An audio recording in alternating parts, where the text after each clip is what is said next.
everybody. How art thou?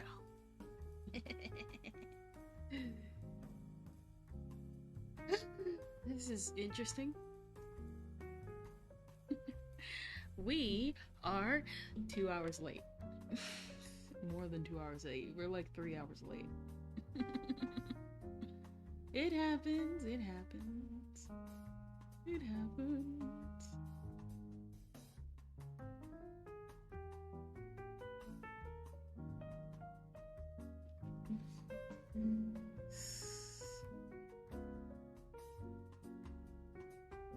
Ah, man, I made a post and then I forgot about saving it. Oh no. Here we go.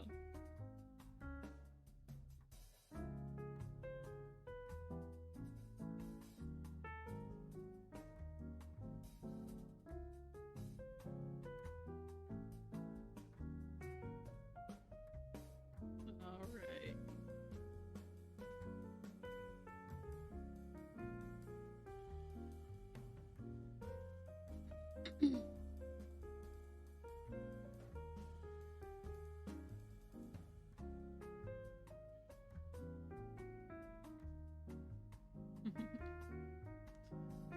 I need to understand why Femboy Hooters is trending again.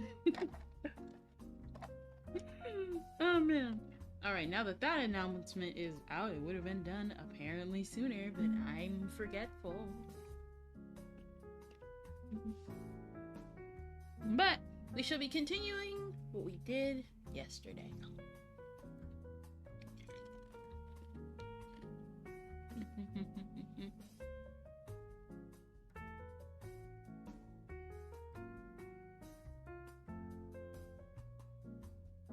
Which is, sorry, I had ice in my mouth, which is to finish The Unknown Girl. The Unknown Girl. From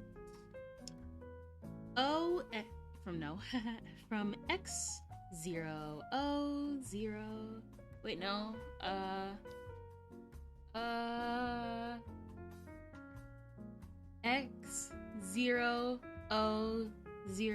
X000X_, yeah.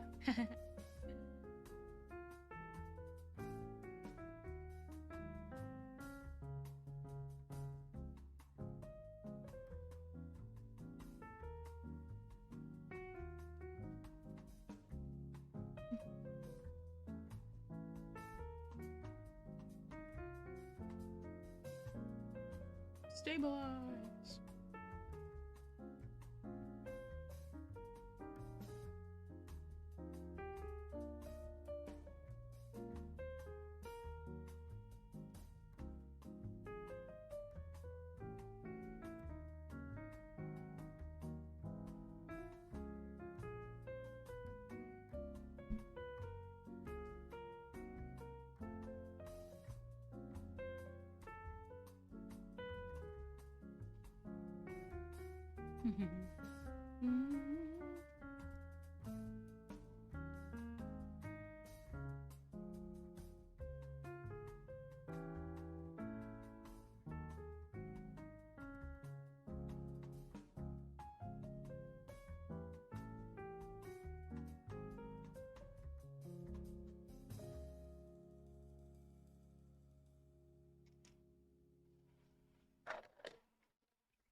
I'm cycling like through all like the stuff I say. It sounds so lame. I guess it just depends. See, I did it again.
Oh, well, look who it is. How's your night going?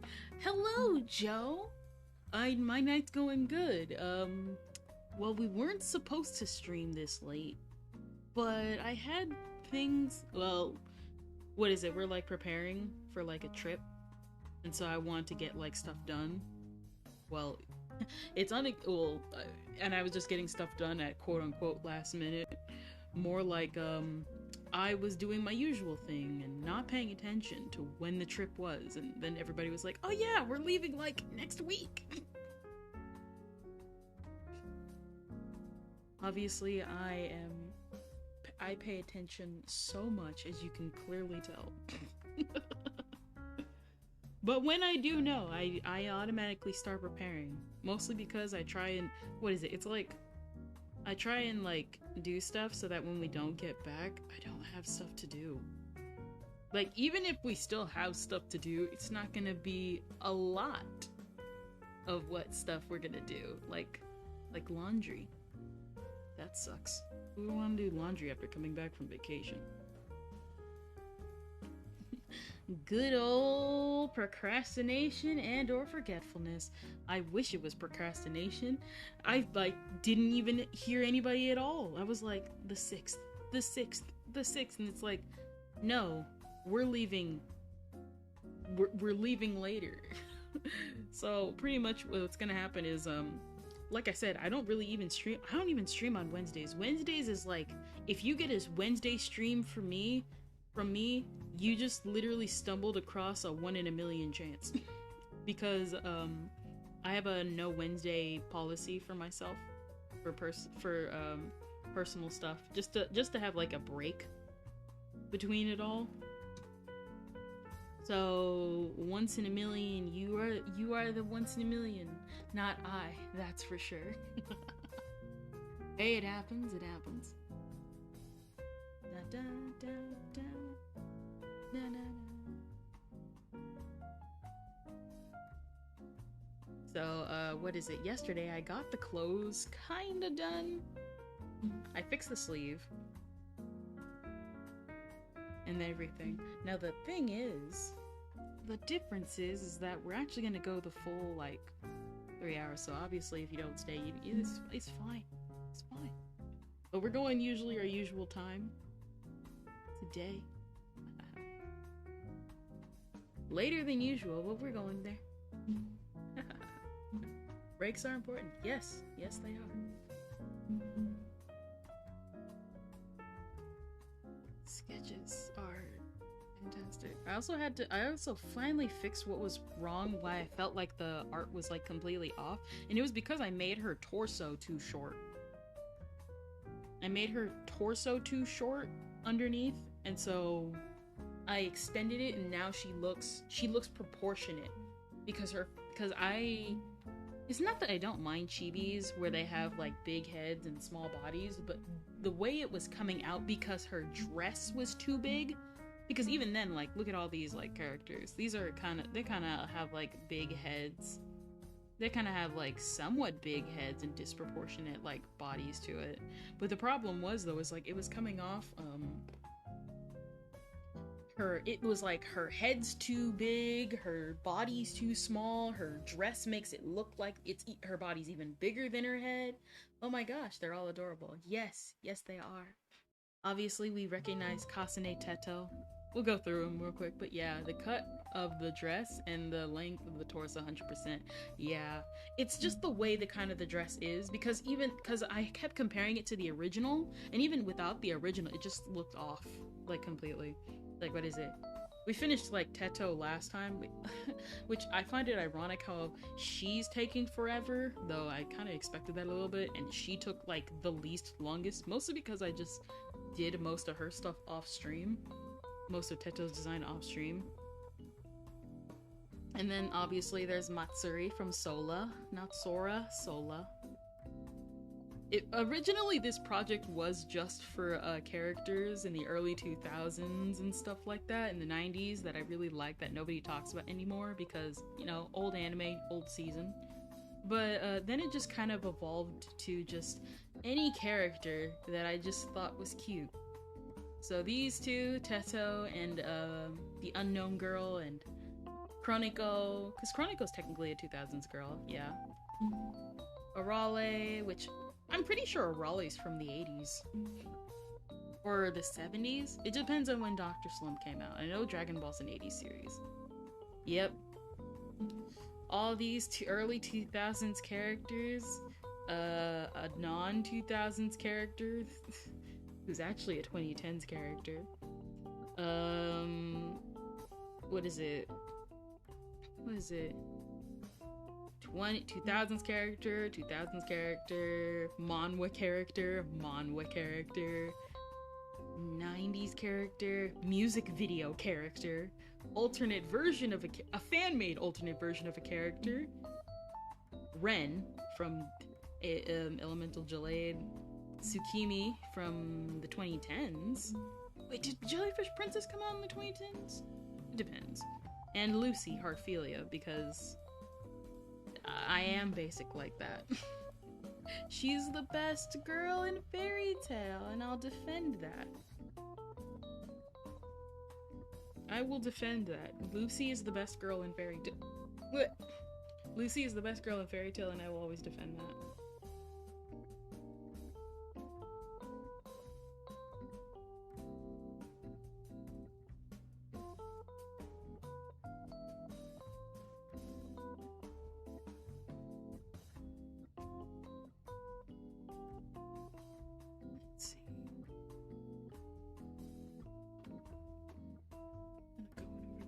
Real quick.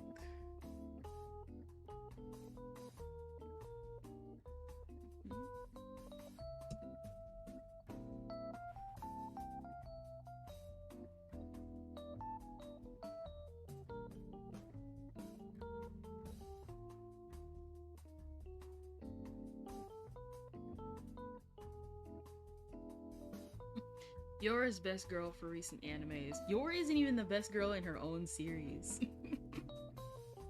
So awesome. I will actually agree with that though. I'm still say it like it is though. Yora's not even the most popular girl from her own series. Wife material, but sorry. Well, she should be. Sorry, Anya took the medal. Unfortunately, when you're a wholesome child, everyone tends to flock to the wholesome child. Especially since Anya is really funny and very memeable.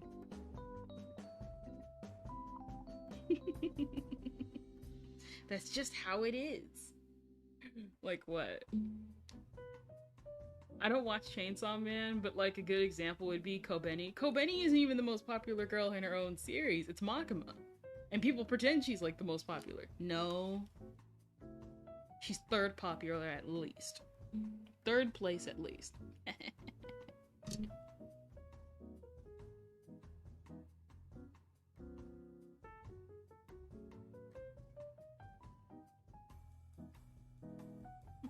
Oh, my Kobeni. We're not gonna get into it. I don't really... Just, Twitter is special. Twitter is like the most special place on earth.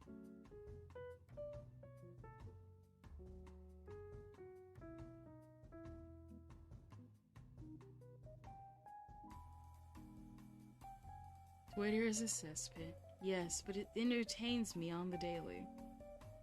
I don't know, I personally, like, what is it? For me personally, it's like, if you're gonna obsess so much over someone who online, go outside. Forget the whole touch grass meme.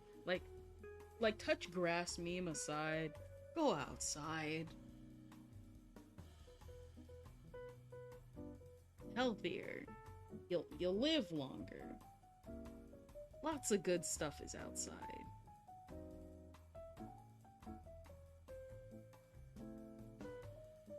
Specifically fictional characters. Please go outside. Please, take a shower. I know this is probably a landmine to some people, just saying that phrase alone. But I don't care. I stopped caring at 6th grade. I'm not actually joking about that, by the way. I really wish I was.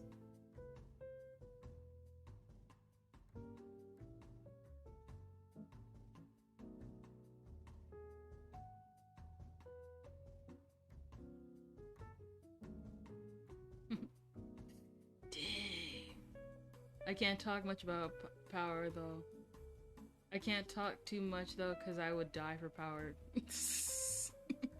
No, you're right. Because even then, here's the thing, like I said, I don't watch Chainsaw Man, it's a personal thing for me.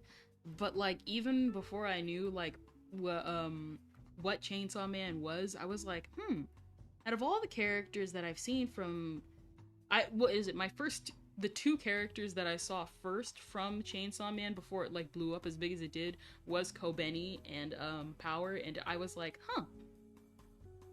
I think I know what this series is about based on Power's appearance alone, but she's best girl. I don't know who you are, but I can tell you're already the best character. Mostly from the sheer fact that she has sharp teeth, and that's not common in anime for anime girls with pink hair. Sharp teeth. Crazy, yes, but not sharp teeth. That's usually reserved for crazy guys and mysterious characters. She's an absolute psycho and I love her. Exactly. It depends on, I would say also it depends on like fan art. I don't like I don't do not say for work, but like fan art of like Power, like just really fan art of all like the Chainsaw Man characters really just elevates like their style to another level, because you got some people who really are like, I never saw a character in that light before, like vulnerable or you know, just regular like cool stuff like people portray the characters as. It's always so cool.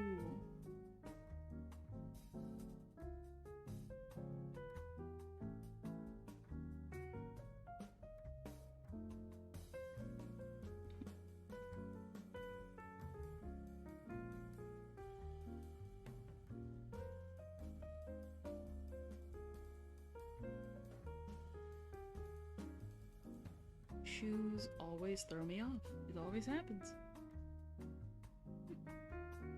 Eventually I'll get it. Eventually. Eventually.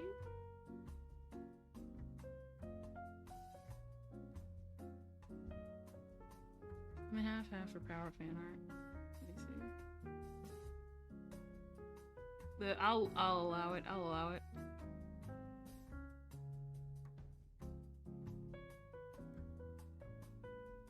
Oh, a new one. Alright, a lot of people make her more, let's just say voluptuous, and if anything, I like her, I like the fact that she isn't. Oh yeah, no, that definitely is one of the reasons. Let me see. Trash. Ban them? Yeah, you're banned. Banned, I thought there was a new person. You have disappointed me. You're now banned.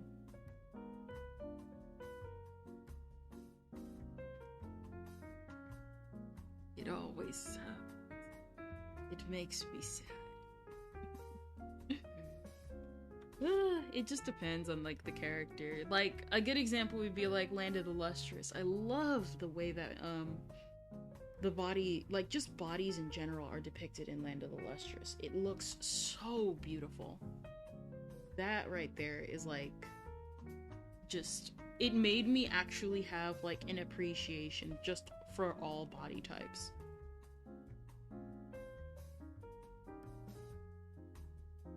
I totally like, what is it, the author went on hiatus again. Like the final chapters are coming up, everybody's like, what are you gonna do, Ichikawa? Christmas, PS5, bye-bye. I am so bad with shoes. These are going to be... Will it be so? Will my common enemy be the shoe?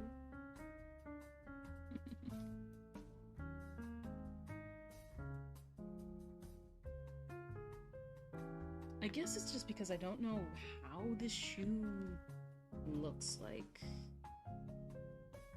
I don't know. I can't tell. Are these like loafers or something?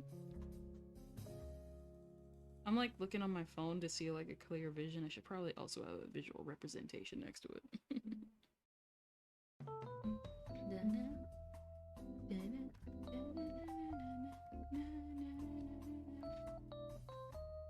What is it that I did at the end of the stream? Flats. This is the shoes that she has. I should have probably like put it up on screen. This is like the shoe type she has. It's like clown shoes. But like they're obviously not clown shoes. I think they still are technically, so I might Google them as like a reference.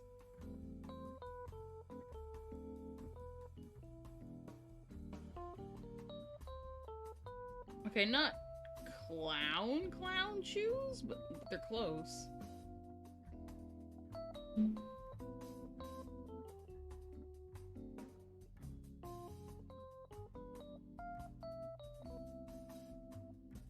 Okay, they're definitely close. Trust me though, if they were flats, I would have like taken that any day of the week. Would have been like, yes, flats. Oh my, what's the name of them? There's a specific brand of like dance shoes. Well, it is kind of like what is it? It is like a character from like a song series. So yeah.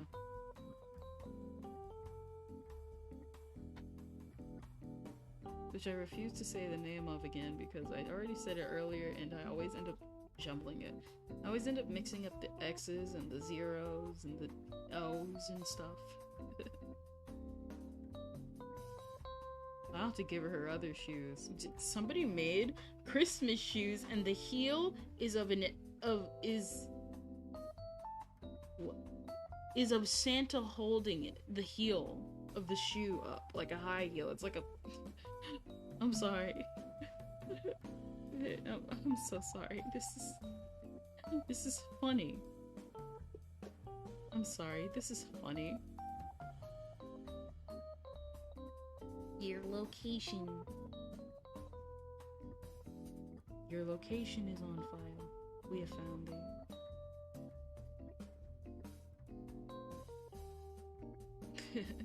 God, girls only want one thing and it's disgusting. These shoes. I'm posting these shoes later. These are hilarious.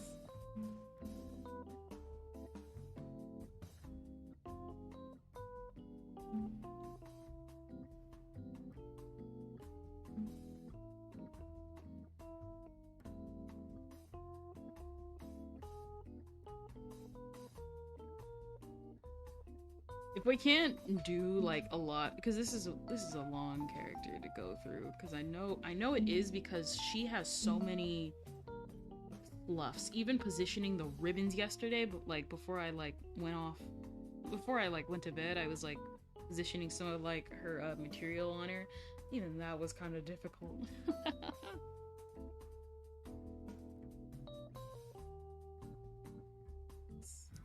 Sit right here.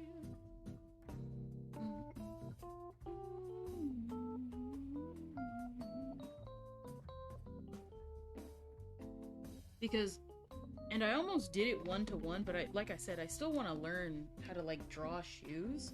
So I twisted it a little bit just to make it at least feel like it's a recognizable pose, but you don't want to copy, if that makes any sense.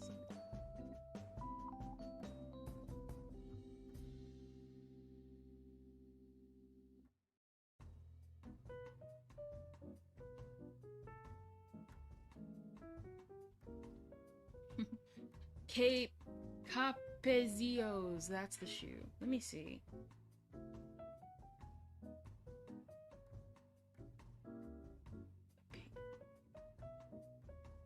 Oh, okay, I see it. I can see it.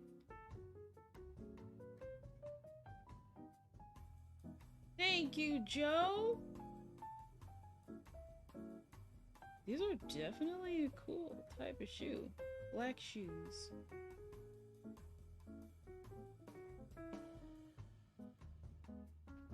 You know what? Now, oh, I can see it now. I didn't know it was a heel. I'm like trying to draw it like, now that I see the heel, I did not see the heel before. Had to reach back into those high school memories. Well, you saved me with that, because I had no idea. I thought these were like clown shoes. I couldn't even see. I thought it was I thought they were kind of like cuz like this character's already an oddball. I thought it was men's shoes. So I was like looking at clown shoes like the entire time.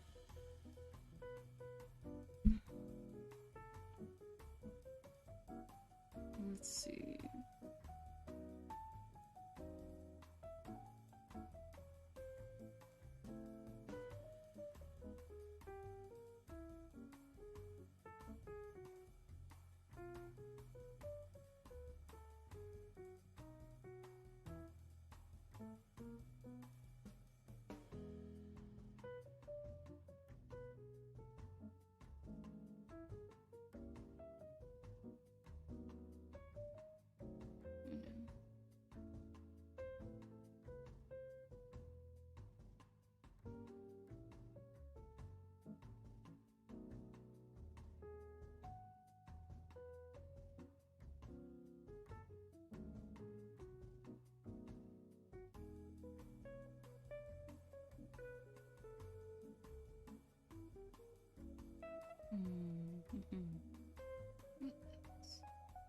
Oh yeah, that's right. Oh man, I've been like going back and forth on this. I was thinking of drawing what is it? Millie and Meryl from like Trigun, because like there's like the new Trigun like reboot like coming up like next month. I am so excited for that. Not a lot of people are excited for it. I'm excited for it because it at least means people are like talking about Trigun again. Because like even if the remake is not good, it's Trigun. You're gonna go back to the original. Ooh, that's next month. Either January or February. I haven't looked up the date yet. It's been like a bit. I've been like on and off on the info. People don't like the design of Vash, which is understandable. It makes sense. Vash's design is like super iconic. People keep comparing him to a TikTok boy. I don't watch TikTok, so I wouldn't really know, but I thought every single time it's like he looks like a modern Pixar. He looks like a modern TikTok boy. I'm like, my guy, but if we don't get this, then we'll never get Trigun. Please give it a chance. I know one of the reasons also why is because it's CG, and it's made by the people who did Land of the Lustrous and Beastars. So the reason why that's also the reason why kind of I like have so much confidence in it, because at least it'll have good animation. It'll have good animation because it's made by the Beastars crew. I like them the Hoseki no Kuni crew because that's how I found out about them. Land of the Lustrous needs more love, but hey, the series isn't over yet and Beastars ended, so push that to the back of the schedule. Will we ever see the Lunarians animated, please? Like I said, I love Land of the Lustrous. It's a beautiful manga. One of like the simplest, yet gets like the points across so well. It's a beautiful manga. I've actually been thinking about doing Fos on here because I wasn't sure if I wanted to do Fos. I know, what is it? One thing that always like get like what is it? I gotta like ask the community because like I follow like the Land of the Lustrous subreddit because like the subreddit is so chill. I love the Land of the Lustrous subreddit. They're not strict. Obviously, like, what is it? They're not strict. They're like, hey, like, do your thing. Do your thing. Spread awareness to the community and just be nice to each other. Like, I love that subreddit so much. And not only that, they're so positive. Like, obviously you have like your like debates and stuff like that, but it's more so the fact that everybody's like, this character makes me mad, and everybody's like, yeah, they make me mad too. Want to read chapter 30? Yeah.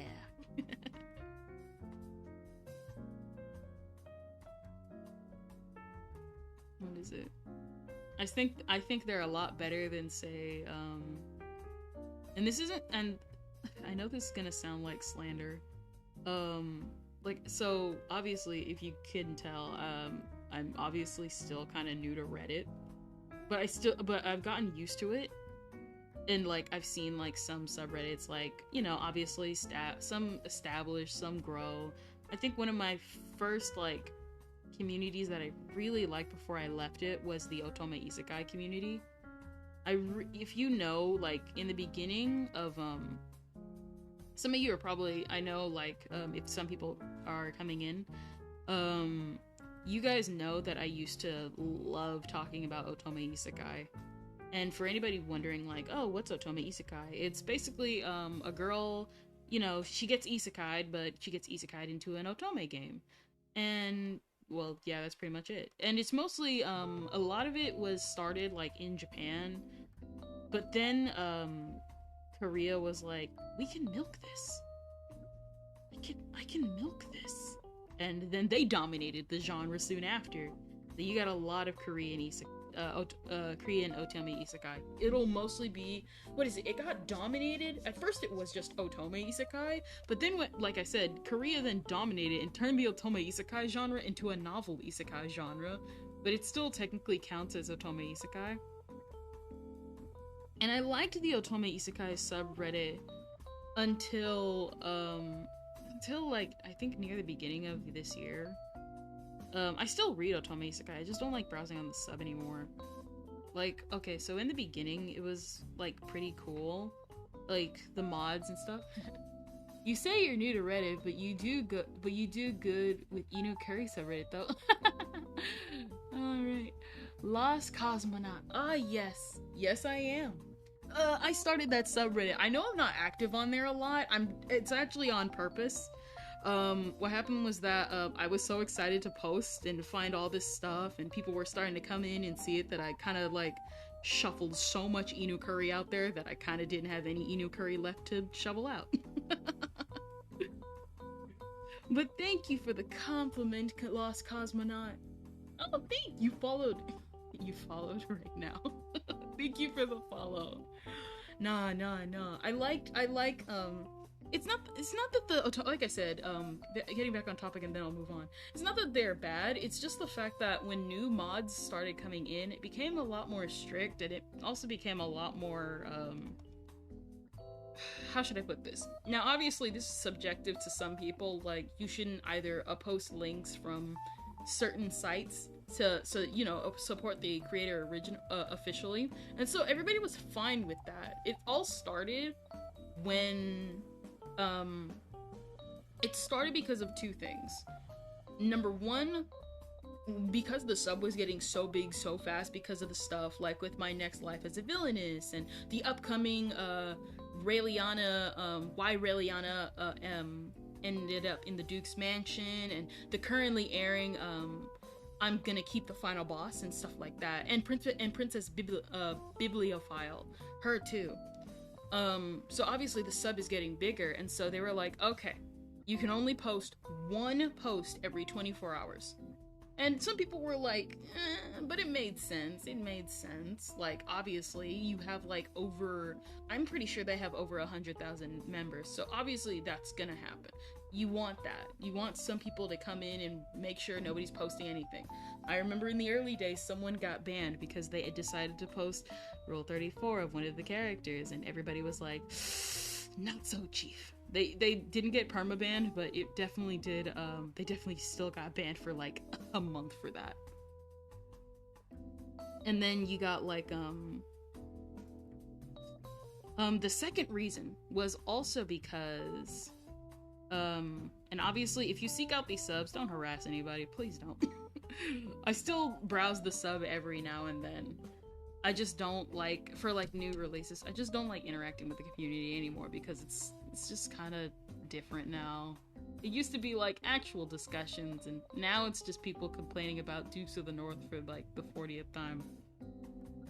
It's like, yes, this is trash, but it's my trash. Though I will say that nothing is more pleasing than to know that everyone still hates Abandoned Empress. I know some people are gonna be like, why? It's like, you'll know why. First couple chapters tell you why. But, what was I saying? It's, the second reason was also, like I said, it just depends on the person you ask, but they told people to stop posting official links to, the stuff. Obviously, because there were copyright takedown notices on Reddit being like, oh, copyright takedowns. And so, everybody was fine with that. Because there was also, like, we all had the giant encyclopedia of all the Otome Isekai that's come across the series, and it would get added and blah blah blah blah. And so people were like, that's fine, we can't post the links to, say, like, piracy sites. And then the thing was, though, is they were like, no, do not post any links at all. Not even to webtoons, not to Tapas, not to anything. Don't post the links to anything. And everybody was like, I'm gonna be like pretty honest with you guys. They were kissing the feet of the mods. Some people were kissing the feet of the mods, and they were like, "No, thank you, mods." And I was like, "We can't post any links at all. Like, don't you think that's a little like?" Some people were like, "That's kind of going a little overboard." But obviously, if you had your complaints, you couldn't really complain because people were kissing the mods' feet. And, yeah. Eventually the sub just stopped being all that fun. Alright, gotta get going. Base coat is down on a burlap cloak that I need texture next, so I'm just gonna go to bed instead of doing all that. Lol. Have a good rest of your night. Good night to you too. Bye, Joe. Nah, sorry if it sounded like I was complaining about them though. It's just, I don't know. Some subs, it just depends. Like, I guess if you're so used to the culture, it like, and like the culture like suddenly changes, obviously you're gonna like be like, man. But I feel like sometimes it's just kind of like, maybe we shouldn't do that. It happens.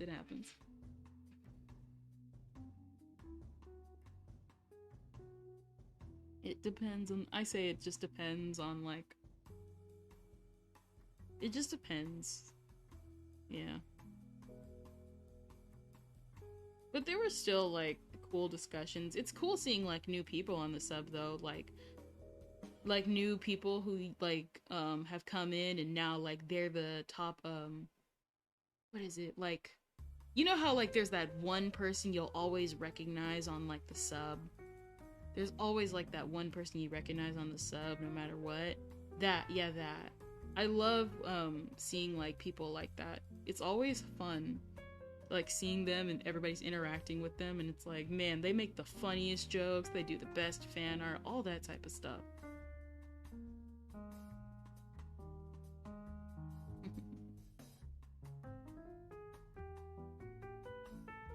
It all depends. It all just kind of depends. Alright, finally starting to get somewhere with these shoes. Yay!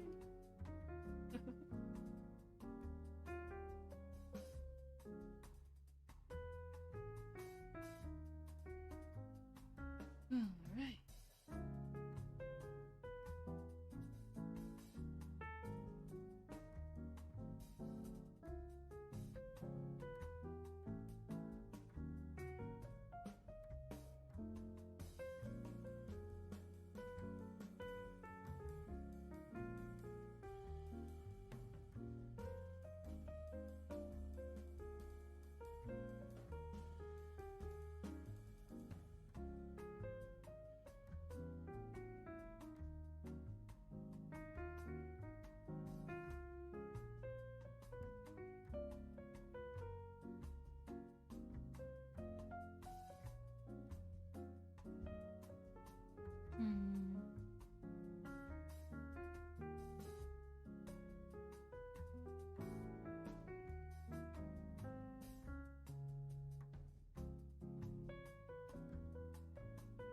see.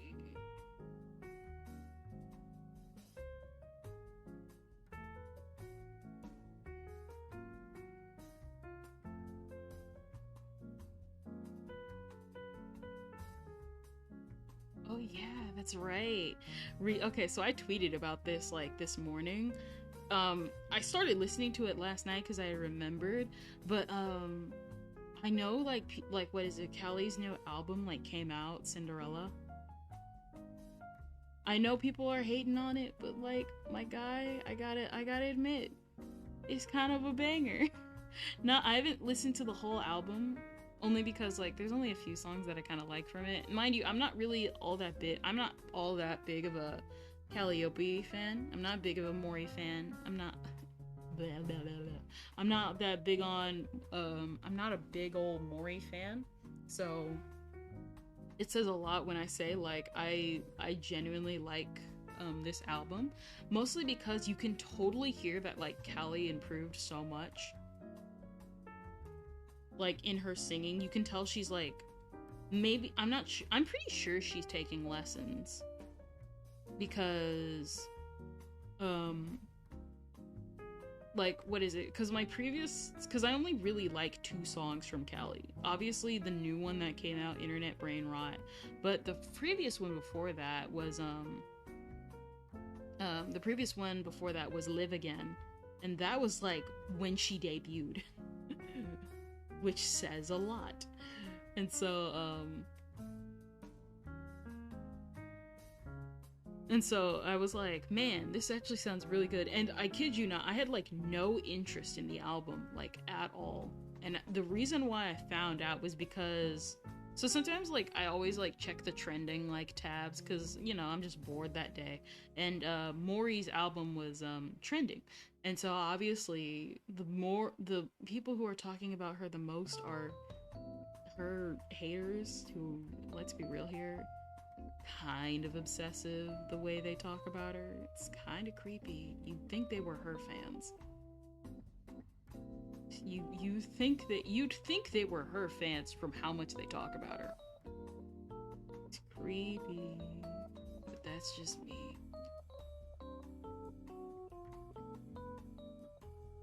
But someone was like, no, don't tell me this can't sound good at all. And so I was like, you know what? Why not? Let us hear this terrible thing. Like I said, I don't like a lot of Callie's songs.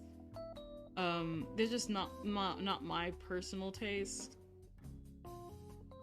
For like, I wouldn't say that.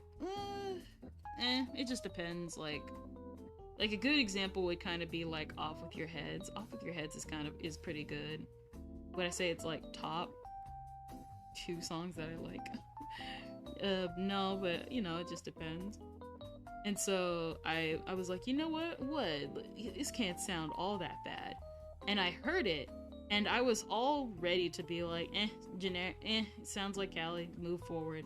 And I legit heard it. It was obviously Internet Brain Rot.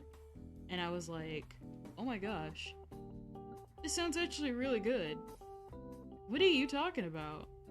Mind you, one of the reasons also why I thought the way I do is because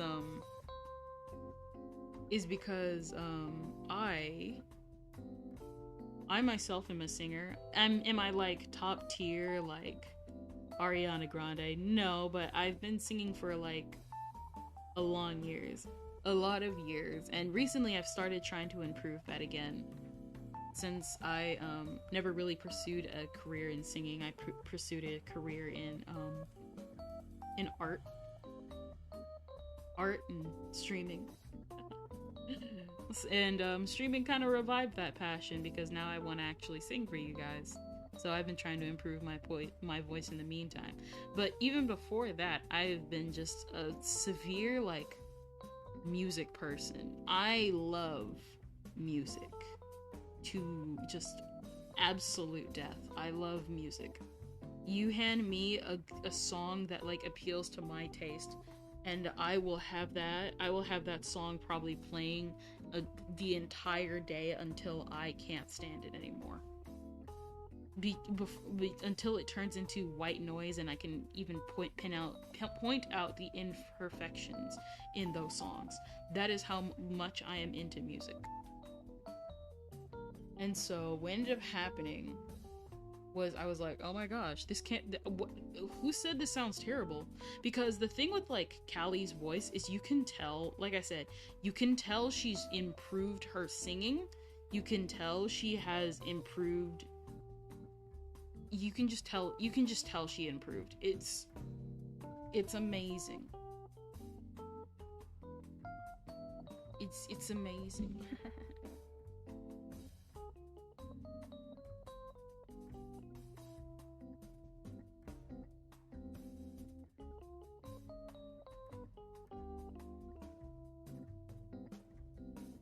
Wrong one. I pressed the wrong button.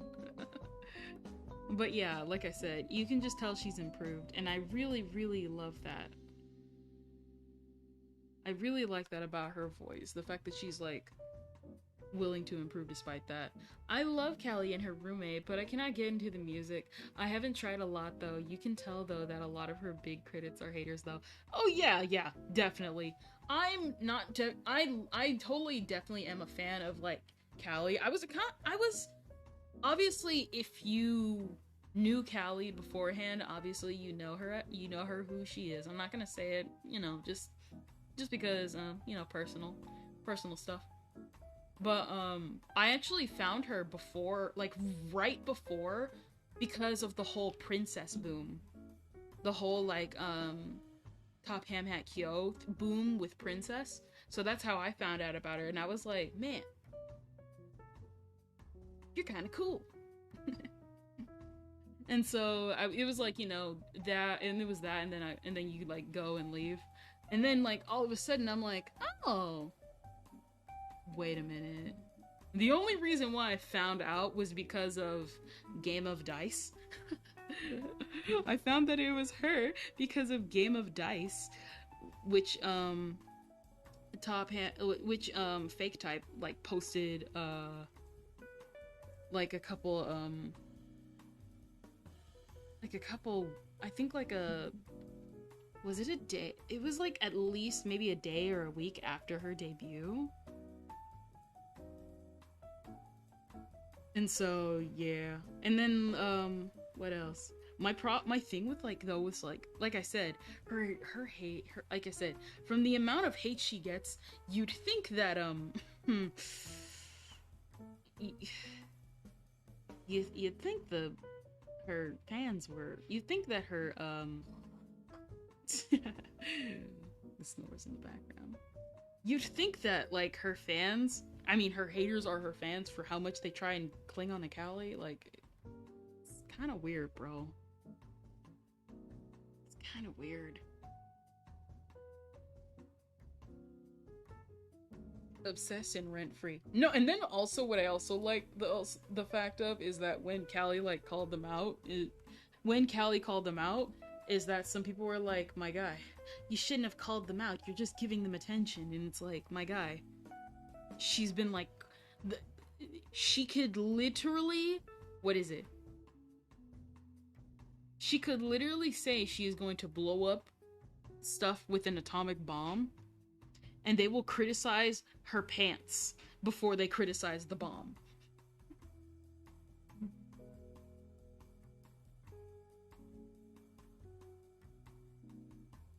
That's like what I mean. It's like, Callie, stop. And then you got them risking like their accounts getting banned because of some anime girl. It's like, my guy, calm down. Not that serious. If it was that serious, then Siri would be at your doorstep. Unfortunately, she is. So, back it up. Let's go.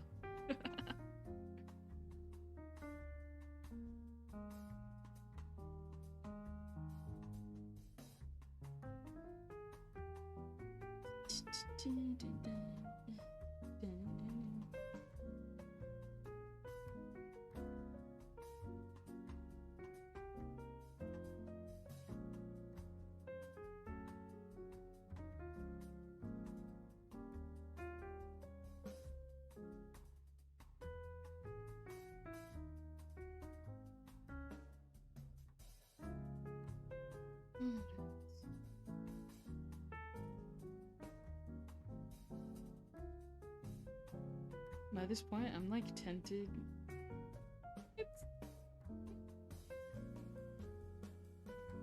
Yeah, leave your feet like that. I like the way the shoe looks. If the shoe fits.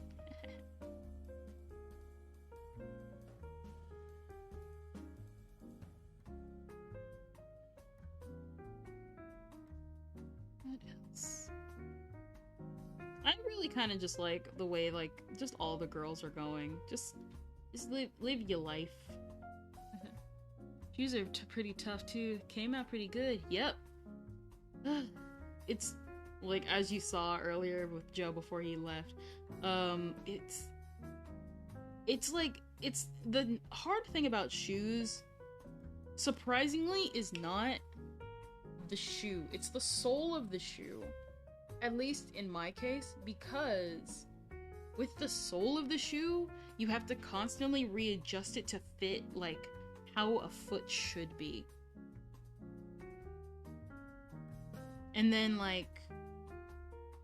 then you gotta kind of wrap it around the shoe itself, but you have to make it normal depending on like how the shoe is like bent because of how the foot is kind of like bent. It just depends on, I guess, how much you're willing to sit to do it.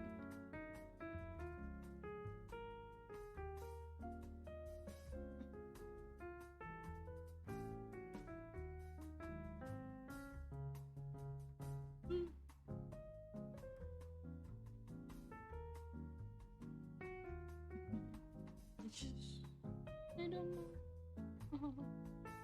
Oh no.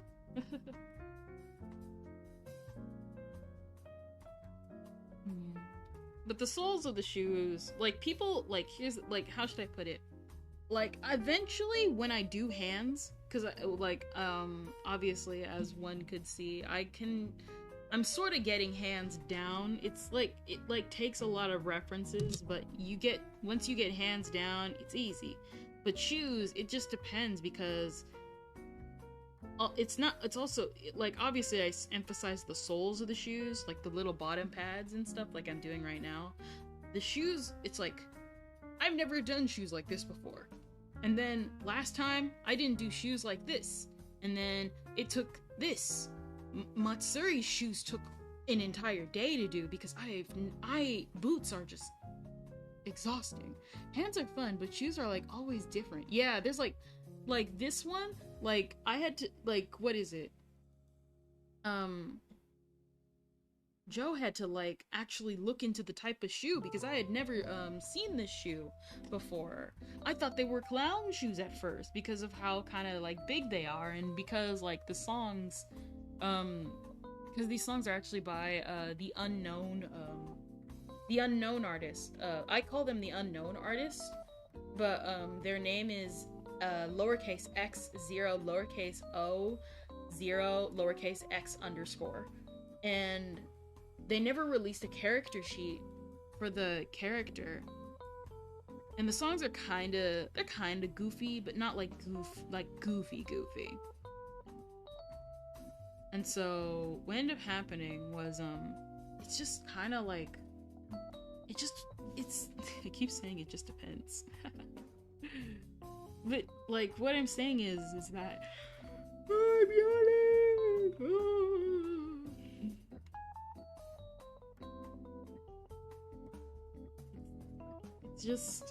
It just depends on like just the way the shoe is. But it's always like interesting because you just learn just new types of shoes. After this, I'm gonna be the most fashionable person ever.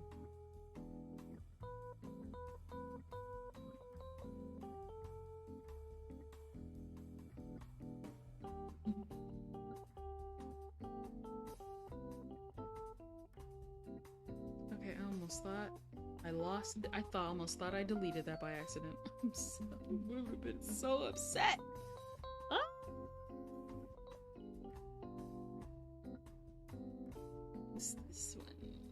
This one is nothing. You get nothing, you lose. What is it? Recently, we started watching Willy Wonka and the Chocolate Factory again. Not Willy Wonka and the Chocolate Factory, Charlie and the Chocolate Factory.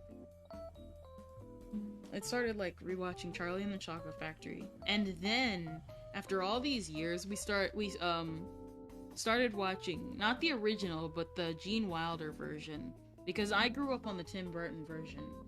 But you know, obviously we keep hearing like, oh, the Gene Wilder one is like really good. It's a classic. Blah blah blah. It's the original. No, it's not the original. It's just a mixed up adaptation of the book. But yeah. We started watching that one, and I gotta say, the movie is both hyped up, like, way too hyped up, but also really, really pretty in its, like, own way because of, like, you know, when it came out and how, like, they were limited. And so, it's really cool, like, seeing in it. It's really cool.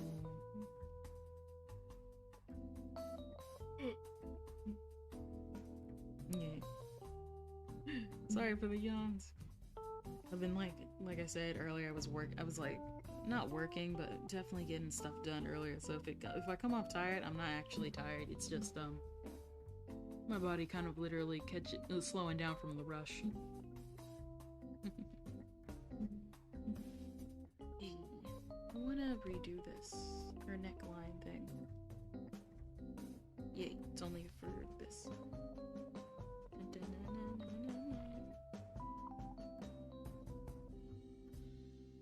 Let's see.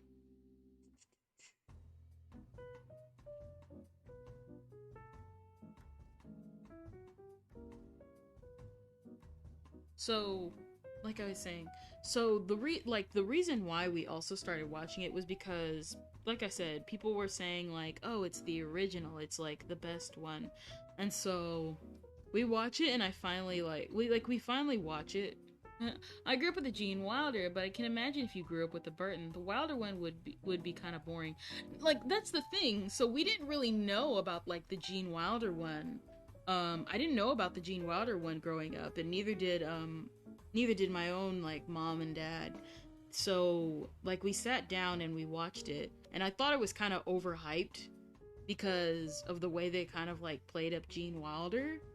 But eventually what happened was that we got the movie again this time. I kind of still think that tunnel scene is way pointless, but that aside, watching it for its like own beauty, because looking at it I was like, okay, let's like stare at it as its own thing, and then like if we go watch the old one, we watch the old one, if we watch the new one, we watch the new one.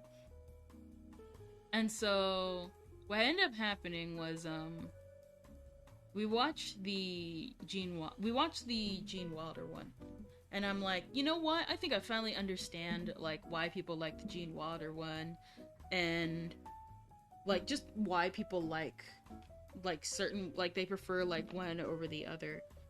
My only complaint though is that you can never find like a good review of the Tim Burton one. I gotta like find the guy. He like reviewed all the Alpha and Omega movies, so maybe I can like find him quickly. Hold on.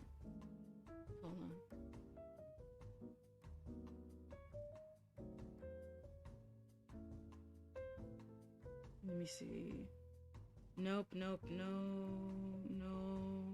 Here he is. I think he's let me see.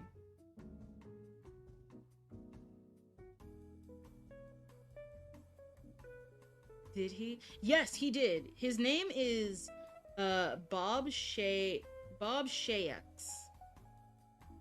And he is like the only review that I have ever seen that is like fairly graded the Tim Burton, like the Tim Burton version like of Charlie and the Chocolate Factory. Like even then, like I'm critical of like, what is it, like even in like recent years, like because people were like, oh, they don't like this one. I was like, you know what, okay, let me see why you don't like the Tim Burton one, and I'm like, oh, okay, I can see why you don't like the fact that Charlie acts like this saint. You don't like how you don't like how Johnny Depp is like played Wonka. But the thing is though, is that every time they do it, they always compare it to like the Gene Wilder version, and it like, and then the thing is though, is like, I think what really solidified like my annoyance of like reviews like that had to be this one person. I won't say their channel name, but basically their video was going over like the rise and fall of like Tim Burton, and maybe he can like recover. And I can actually see that. Like, if you've seen like Tim Burton stuff, like, I kind of like the Alice in Wonderland live action, but I also see like a lot of problems with it, because in an isolated bubble it's really good, but as someone who also loves Alice in Wonderland and the craziness that goes on, I can also point out that, hey, I wish you would have done better with it. And so I liked the fact that they were going over that, because it was really interesting to hear like, oh, like Burton should have like done this, and his style is shifted like this. And one of the things that they were talking about was like the transition into the early 2000s. And that was actually really cool, because I was like, okay, so like what is like the transition? Why did this transition like supposedly like ruin him for some people? And obviously one of those things was the Charlie and the Chocolate Factory movie. And I actually was like really, because the video was really well made. It was really, really well made. I will never take that away from the reviewer. That review was very well made, and I totally agree with like, I totally like agree that, hey, yeah, if you like go down this route, obviously it's not gonna like be up to snuff, and people will like criticize like the things that you do. Like the live action Dumbo movie. That one was a disaster, and well, if you've seen the movie, you already know. But what ended up happening was she started talking about the movie. She started talking about the movie. And every time she brought up the movie, okay, so the weird way how she did it was, she was like, okay, and hopefully I'm not sounding overly defensive of it, mostly because, like I said, I really, really want to hear her critique on the movie. Like, something that I, like, had not heard before, and, like, something, like, even if it's just a reiterated point, I just really wanted to hear what she had to say about it. Because stuff, like I said, reviews and stuff like that are really interesting to me. I love looking into media that I love, and, like, some of the critiques and failures. And so one of the critiques she had for it was kind of no critique at all. She just mostly said that she didn't like the movie because, how should I put it? She was like, I don't like this movie. The Gene Wilder one is a classic, and Tim Burton didn't even follow the books. And I was like, that wasn't a review of the movie. Mind you, she went over like Sleepy Hollow like really well. She went over she even like extensively went, not extensively, but at least like touched on the surface of like even like Edward Scissorhands. But when she went to that one, it was just like, my guy. And then like after that, what also made me kind of upset was the fact that, and I dropped my pencil, was kind of like how she the review got like not even like good again. It just went back on track to being like the critique of like Tim Burton, and I was like, well, that was kind of pointless. I'm just like, okay, that's kind of like my thing. I don't mind when someone I obviously don't mind. That's kind of dumb to be like, I obviously don't mind if you don't have an opinion, if you have a differing opinion, because that's dumb. But it was, I just, every time someone reviews it, it just feels like it's like unfair, because it's like because all the argument sometimes boils down to is the Gene Wilder one was better because the Gene Wilder one was spontaneous. And it's like, and then also one thing that made me actually kind of upset about the review was also the fact that she was like, art looks nice. Hey, music boy, I'm ranting about a review I saw. Stick around, maybe. I don't know. Maybe you can be annoyed by my ramblings. It was okay, so basically I was going over like one of the things I hate the most about some reviews is if they're kind of like one-sided. And one of those, like a good example of that would be obviously everybody has their one-sided review on everything, but one movie that I particularly don't like how people are super one-sided on it would be Charlie and the Chocolate Factory, the Tim Burton version, and how every time somebody brings up the movie, their only critique of the movie is the Gene Wilder one was better, the Tim Burton one was not.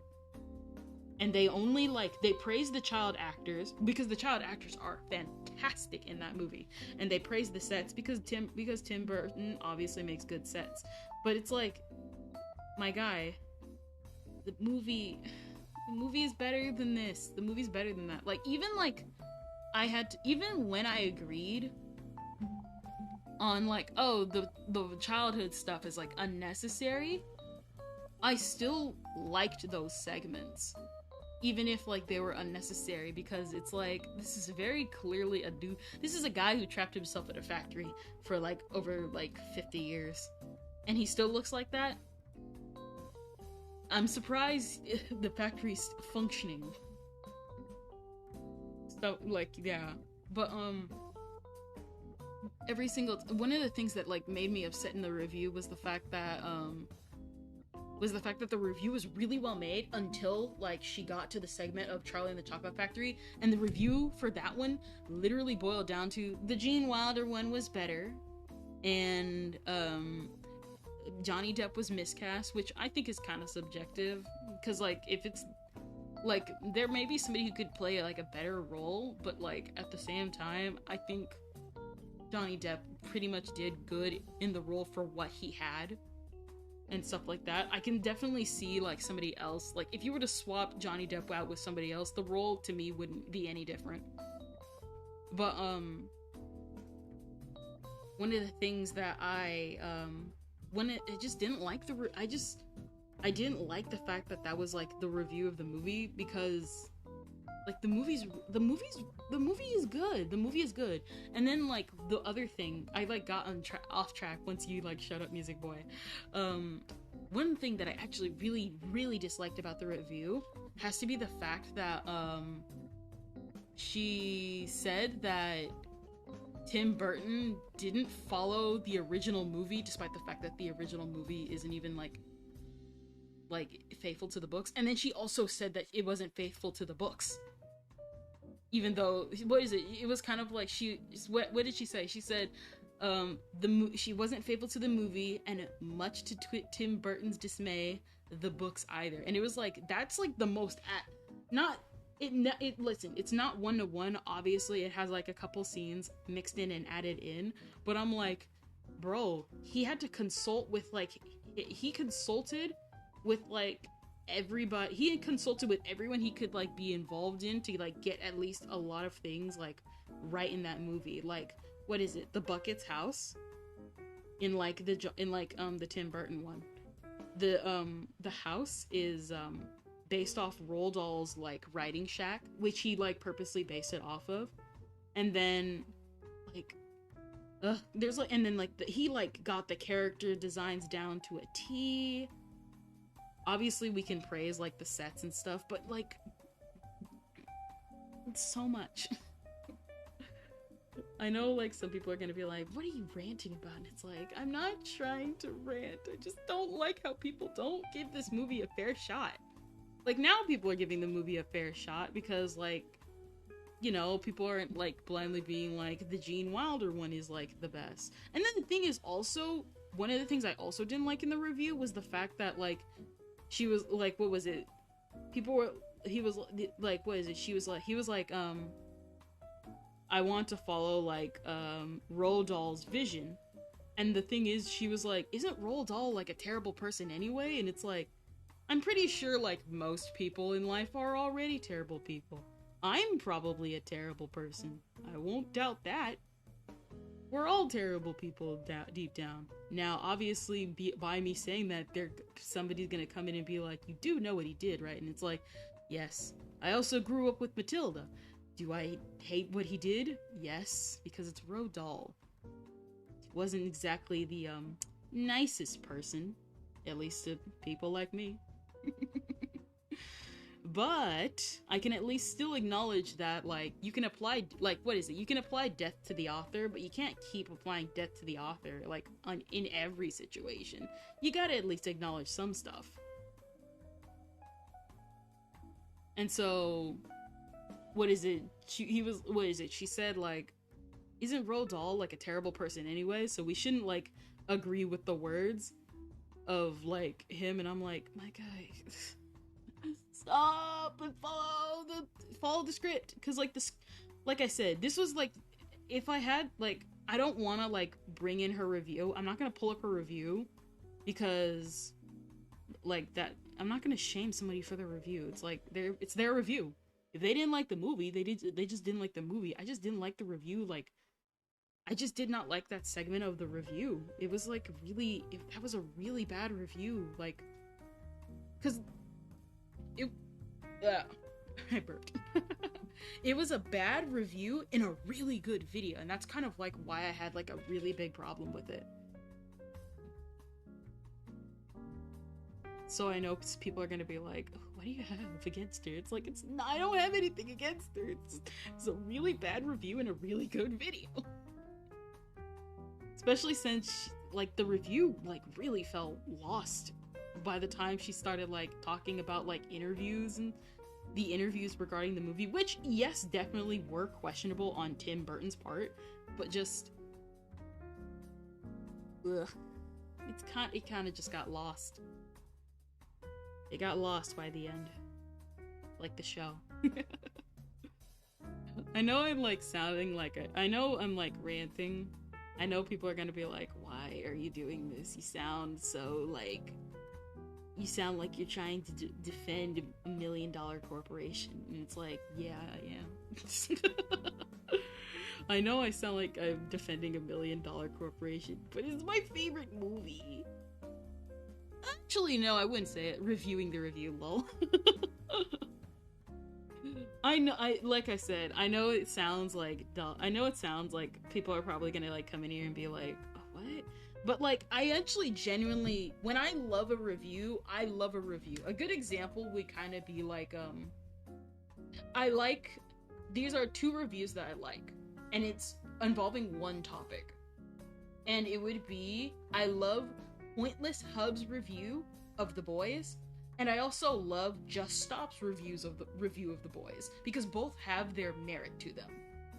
Like, you can acknowledge that The Boys is kind of terrible. The comics. You can acknowledge that it's kind of terrible. Like, really terrible. Like, why? Why did you do this? But like, with Just Stop's review, like, Pointless Hub pointed out, like, hey, this is just edgy. And then Just Stop like pointed out, it's not just edgy, it has its moments. And it's like, you know what? You know what? You're right. Both of you like didn't address certain things to like get your point across, but also like you addressed like what you needed to, like, hey, like if you didn't like this, then you just didn't like it. Stuff like that. It just depends. I guess it just depends, I say for the 50,000th time. Pretty much just what I'm saying is like what you like. It happens. Ranting is fine. Sometimes I wonder, like, am I going too far with the rants? It happens. I don't know, you guys came here to watch me. Apparently you think my rants are fine. I'll try and still, like, be careful of them, because I know if I'm not careful, it'll, like, go into nonsense territory. Just like my review of Soro no Toshimono, which we're not going to talk about that one. I've talked about that. If we talk about Soro no Toshimono, someone's got to physically, like, I don't know, like, we'll talk about it again one day. I have my gripes with it. I've talked about it on stream multiple times. I like the series. I like the character designs of the series. I like the concept of the series. Wasted potential. Not even, it's wasted. It's a wasted series. I'm gonna have to say it like it is. It's a wasted series. Series that didn't need to be wasted.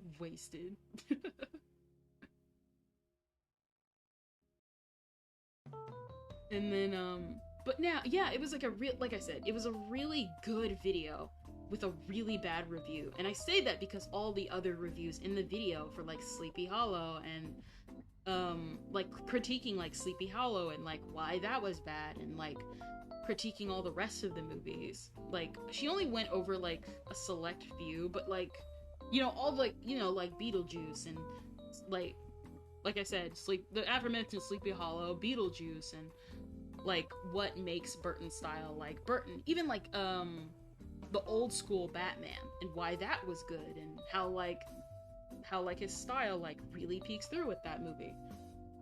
But like I said, really good review. Really good video. Bad review in it. Only because, like I said, whenever somebody brings up the topic of, like, the Willy Wonka movie, it's just never good. I say only one person gave it a fair review. It's technically a lie, because somebody else kind of reviewed it, but they did it in a kind of, CinemaSin style, or Cinema Wins style to be more specific. And they talk about, like, all, like, the stuff that inspired the movie. And, like, it actually made me, like, realize, oh, hey, that kind of was, like, unfair to Charlie, because some people, some people are like, Charlie acts like a complete saint in the movie, and that's not a lie. That's not a lie. Charlie does act like a complete saint in the movie, only because, like, the actor who, like, I actually remember kind of growing up with, like, some of his works, and I actually, like, I'm like, man, it's actually cool, like, seeing his, like, career evolve. Even though you don't see him in the mainstream all that much anymore, it's still, like, cool, like, seeing, like, him like, getting better in acting when you see, like, more of his works as he gets older. But, like, back on track. It's the fact that, like, I looked back at it and I was like, huh, now that I think about it, I kind of acted like Charlie too, a little bit. Like, we all have that Charlie, right? We all have both sides of the Charlie. Like, in my personal opinion, I think the other Charlie, he was almost kind of like a blank slate. He had to, I think one thing that helps the older Charlie is the fact that he has Grandpa Joe to bounce off of, because him and the actor who plays Grandpa Joe work really well together as, like, a duo. So if Charlie was by himself, he would still be Charlie, but he would kind of not balance off. It's like if he went with his mom. He would just be like the Charlie we see in the new movie. But, like, him and, like, Grandpa Joe, when they're, like, bouncing off each other, it works really well, and it's really believable for why, like, Charlie, like, acts the way he does in the movie. He's still a child, and he still, like, does his things. I gotta delete this, it looks terrible. But yeah, and it's like, you have both sides of Charlie. You got some kids who act like Charlie in the old movie, and then you also have kids that act like Charlie in the new movie. That's kind of what I like, is, like, you acknowledge, like, there's different types of, like, kids in the world who act different ways. Like, that, like, the Charlie in the old movie is, like, he's the way he is because he has, like, he doesn't have friends, but he has, like, the support system around him. And the new Charlie, he just is a continuous dreamer who's, like, pulled on both ends of the spectrum of being, like, hey, I want to keep believing. Like, I think a good example would be, like, his grandparents. Also, I love the way that, like, the new one expands on, like, the grandparents, because they only, like, emphasize Grandpa Joe, obviously because he goes to the factory with Charlie, but I like how all the grandparents, like, had, like, a little, role to do. Like, Grandpa Georgina, she has some of, like, the funniest and, like, most adorable lines. And, like, Grandpa George, like, people, like, I know some people, like, might not like him, because he's very mean he's, like, on the one hand, he's mean to Charlie, but it's, like, an understandable, like, kind of mean, because Grandpa Joe, fills Charlie with so much optimism, but like too much optimism of that kind can like genuinely hurt Charlie if, say, like what if, like, obviously this wouldn't happen because it's Charlie in the chocolate factory, but like what if Charlie didn't win the golden ticket? Then like it would have been terrible, like, for him, because Grandpa Joe like brought up like his like hope and his like luck and all that type of stuff. And so sometimes we need like a Grandpa George in our lives like that to like be like bring us down and be like, yes, like, yeah, you have your chances, but also like remember, like, bro, keep them low, keep your expectations just a little low. And so, like, yeah, I like this movie a lot. There's like so many little things about the movie. Also, like the kids, I almost forgot about the kids.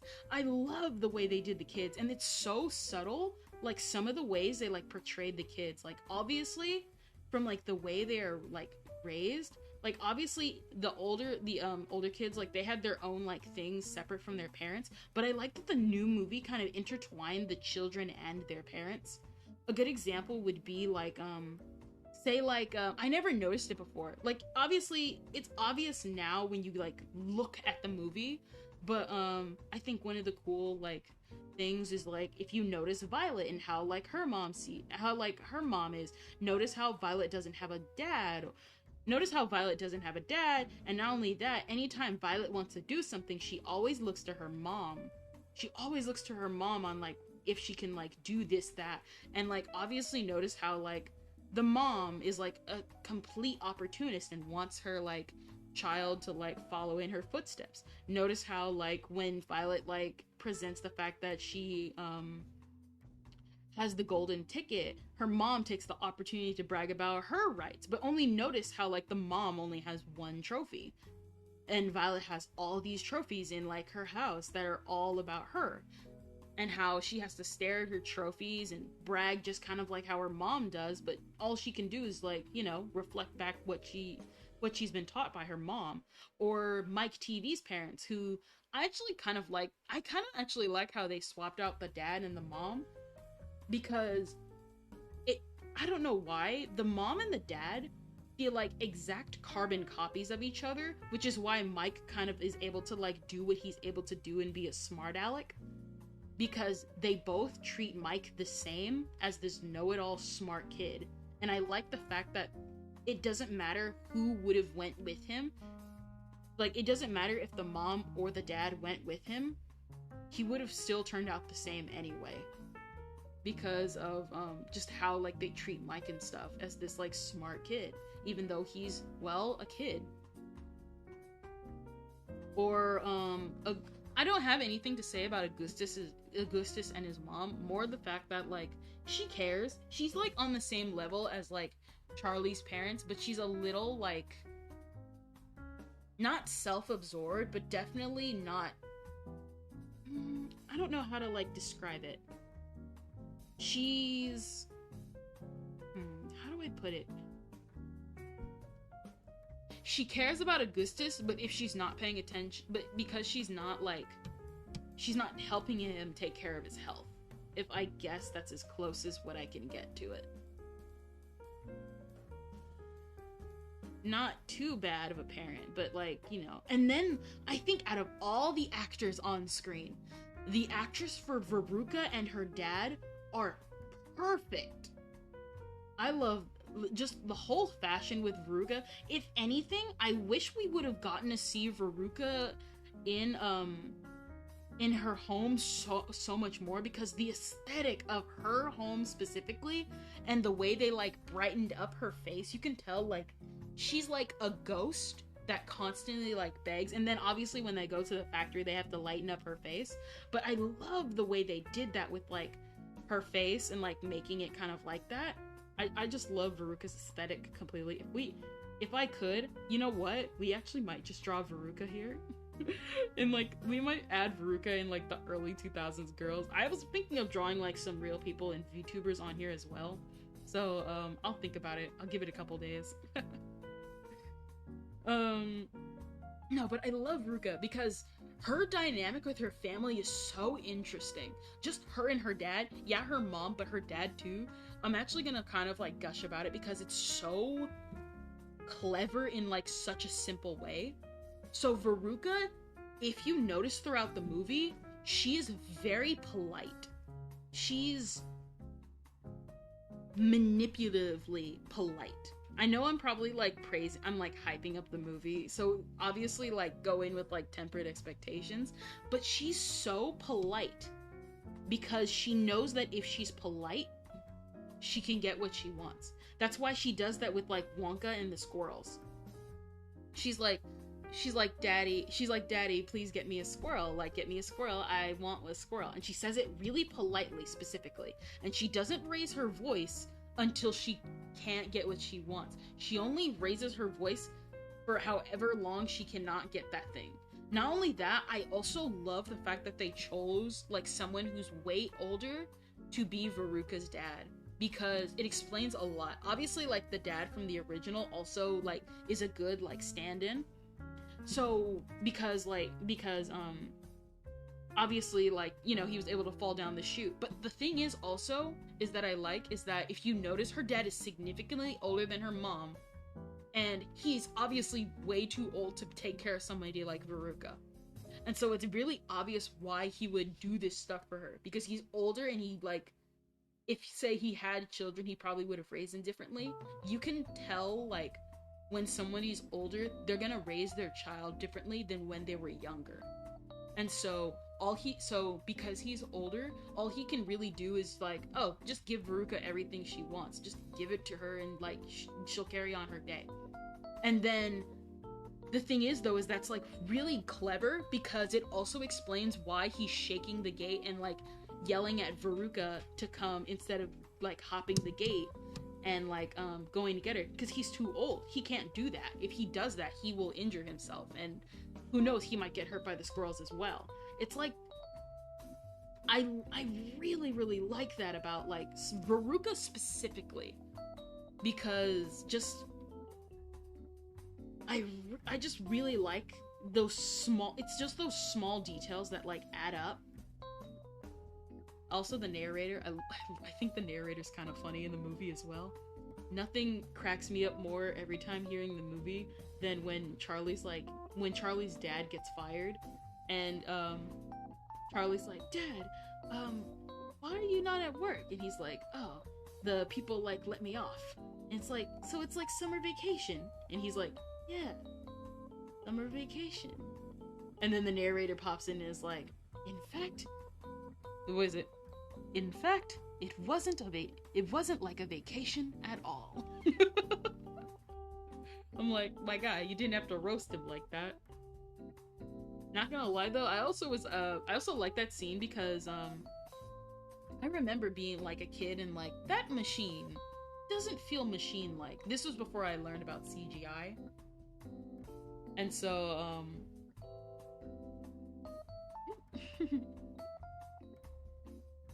and so I remember, like, my mom was like, hey, I don't understand, like, CGI. And, when we were watching the movie again, I was, like, explaining to her, like, oh, that's CGI. And it's like, how can you tell it's CGI? And it's like, it's because it moves smoother than, like, say, a normal machine. Because it's like, you can tell when something is, like, CGI. Like, obviously, like, with the trained eye, artists and, like, many others can, like, point out CGI. Like, obviously something like Pixar is CGI, but, like, if something's blended into live action, you can't tell immediately unless you're kind of, like, in the field. So it was, like, really, like, fun, like, explaining that to her. It was fun. It was fun.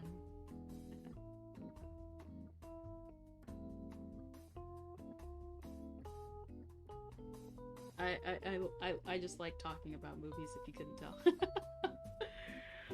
I like talking about it because, like, movies and tech and just all this stuff is, like, so cool.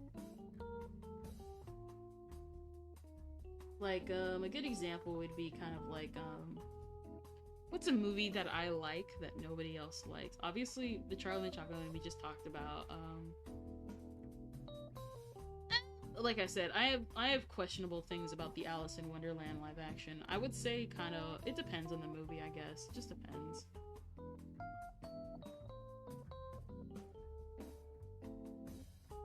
I have to like question, I'm like, her hair goes how?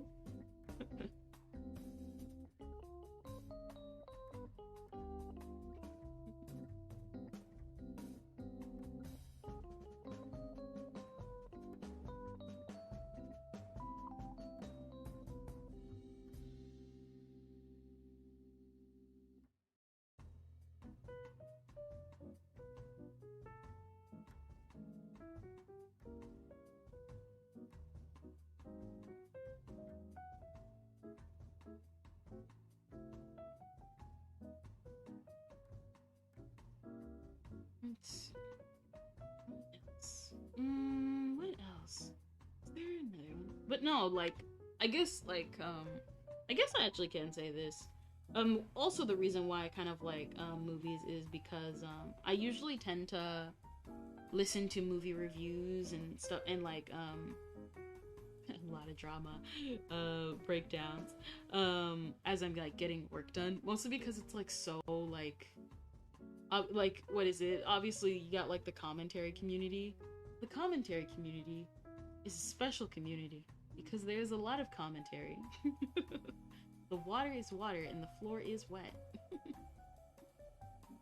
The commentary community, it's, like, not for everybody.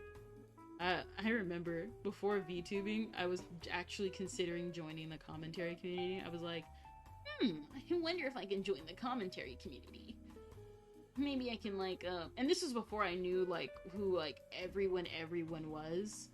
And then literally everything broke, what is it? Like, I decided, what is it? I think what happened was that I stopped listening to the commentary, like, channels for, like, I want to say, like, probably for, like, about 2 months by that point. Back when I, like, when I had found someone, and so many people are probably gonna recognize this name. Back when I, like, first found Hopeless Peaches, and that was, like, I think my last stint into the commentary community drama, or into the commentary community before the drama hit, and then all of a sudden, I come back, not even, like, I didn't even, like, take a break purposely. I just took a break, just, like, because that's just kind of how I am. I'll just take a break without knowing it. And I come back, and I'm like, and something, this person got exposed as a liar. This person got exposed as a terrible person. This person's been stalking this person for over 50 years, 10 years. I'm like, what are you people doing? Don't we have lives? Don't we all have lives? Isn't paying bills hard enough in life as it is? Do we have to lump drama like this on top of it? And I am actually not joking about that stalking for 10 years bit. That was actually real, and I was actually like wide-eyed, like, huh? Like that, what is it, that new, like, banana meme of that, like, guy in a banana suit turning around being like, huh? That was just, wow. It's crazy.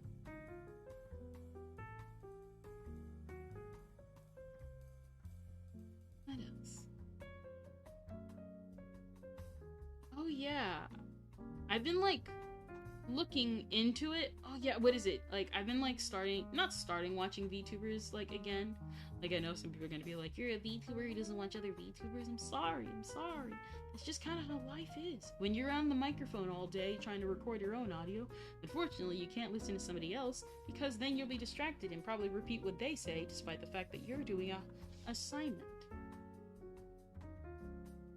It's just kind of how it is, guys. It's just kind of how it is.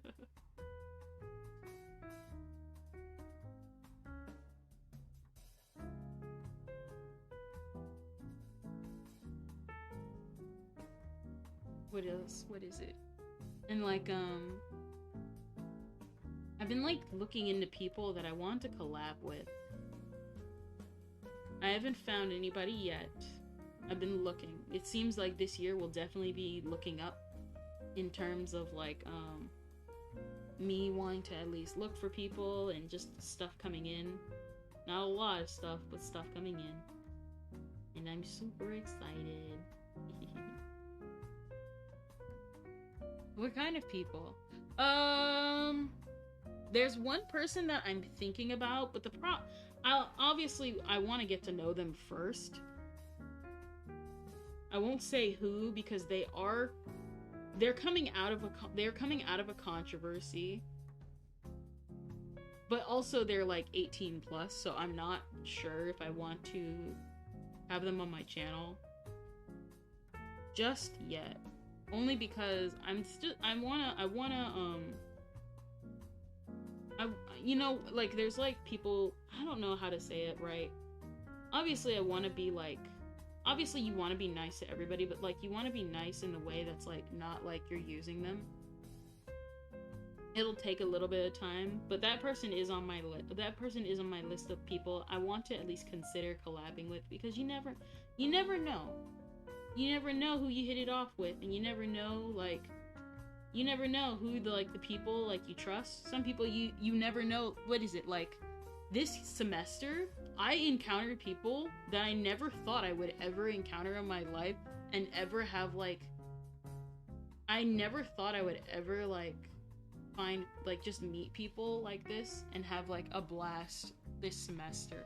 Lots of people that I had no idea that I would ever get along with. Not even like they were bad people, just because like obviously it shows you that the online space isn't permanent, but like I just had so much fun that I was like, you know what, I'm signing up for an extension of this class like next semester. It's also why the schedule will be changing next semester. I gotta plan out the days. We will still have Thursday. Actually, no, we will no longer have Thursday streams. I'm either going to move it to Friday, Saturday, or Monday, Friday, Saturday. But the thing is that I choose Mondays to do homework because it's just easier to start the day out working so that the whole week ends up going like well. It's gonna be kind of a busy semester. It's gonna be a busy like semester. So if you don't catch me a lot, that's why. So it depends. I am considering some people, but I think I want to collab with I know Ventus talked about them in the server. Little Spade is so Little Spade, like I kid you not, Ventus is like, I think you two would get along really well, and I'm like, let's see, because obviously you know you can say that, but you gotta talk with somebody first, see how they vibe. Kid you not, one of the first things I did when I rated them yesterday was I was like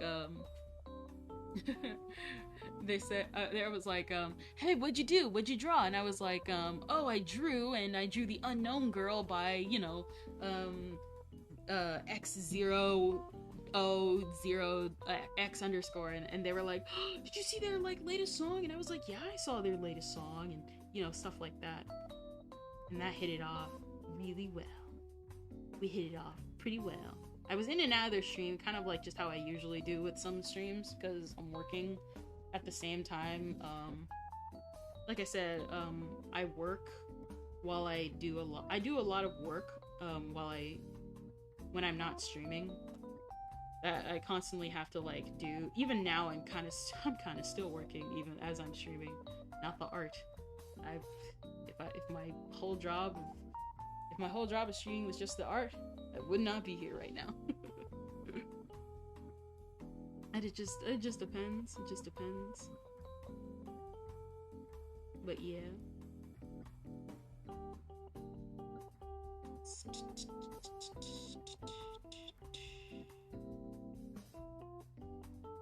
But yeah, it's just, I don't know, it's just kind of how it is. Like, I know a couple people that I haven't confirmed, obviously, with them yet. But I know I want to, like, collab with Abby. Obviously, I want to collab with Abby. Abby is a sweetheart.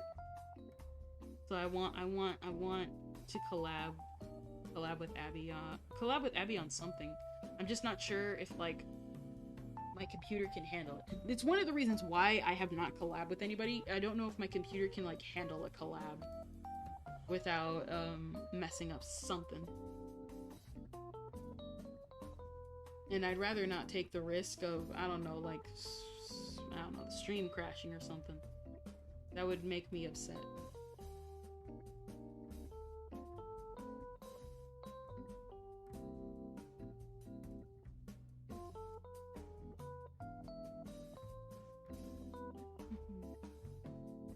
And I'm not sure who else. Maybe I might ask,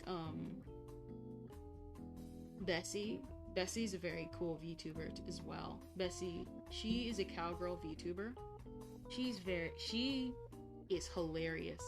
Nothing is funnier than when, okay, what is it? So I stumbled onto like her stream and she was doing one of those, they were doing like a little Reddit, they were doing like those little Reddit, am I the jerk? Stories. And like I remember I commented being like what is it? It's like, okay, so I know obviously you shouldn't believe everything on Reddit and like all this stuff. Abby might be a bit hard because of different audience size. People mostly glad with people with similar audience size. True. I don't really care about the audience size, but I know some people will probably think I'm like some clout chaser. I usually don't care about that stuff though. It's like if you think I'm a clout chaser, then I guess I'm a clout chaser. I've already had, listen, I'm gonna say it like this. I've already had people who like hate me in life. Some people online is literally not even gonna affect me. And you think I'm lying, but I'm not. Oh no, I hit the crop!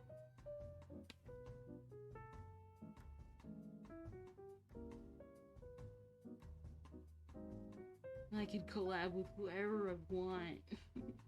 But if she says no or yes or whatever, it doesn't matter to me. If she's not comfortable with it, then that's fine. But I'm not gonna ask her yet because, like I said, I still want to like build up everything.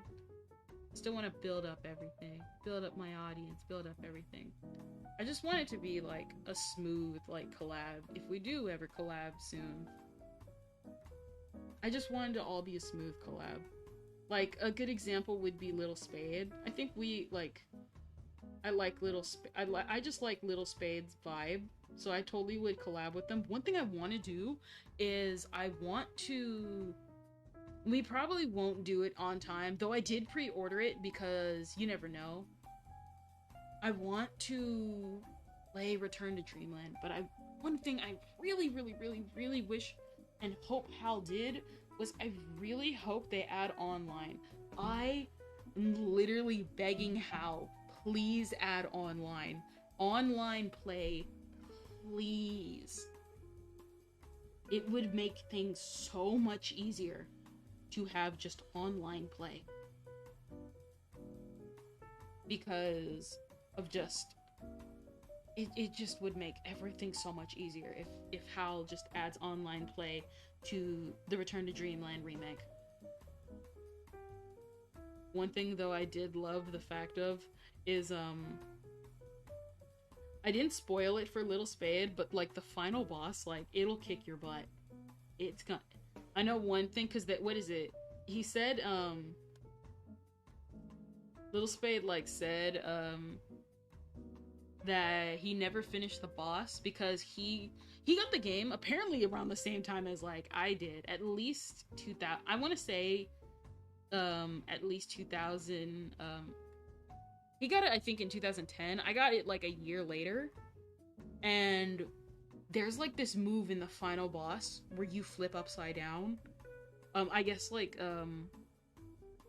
it's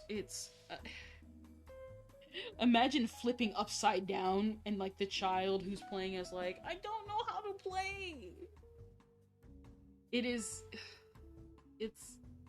a nightmare. It is a nightmare. It will kick your butt. It will kick your butt. If you don't know how to play, it's gonna kick your butt.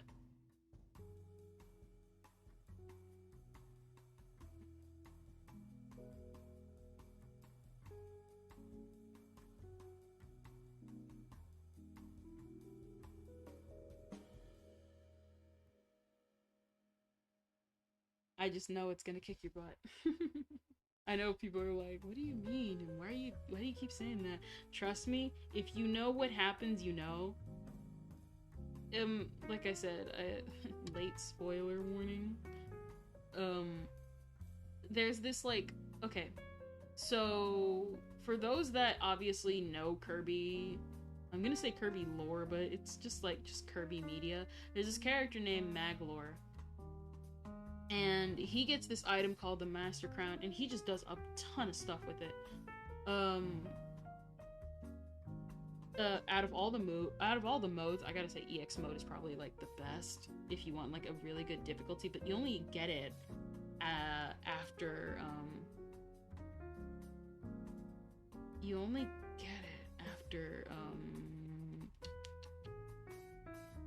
beating like the game the first time.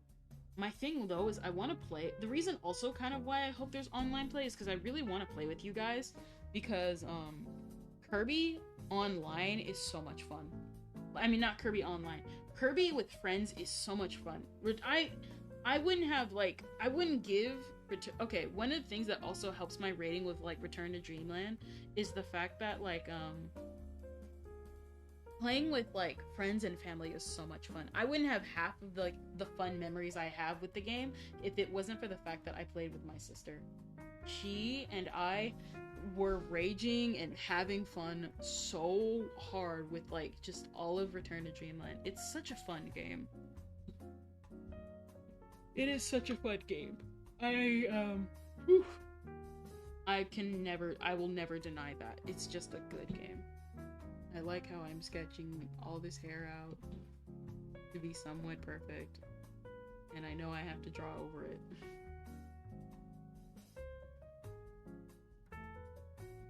Oh well. Oh well.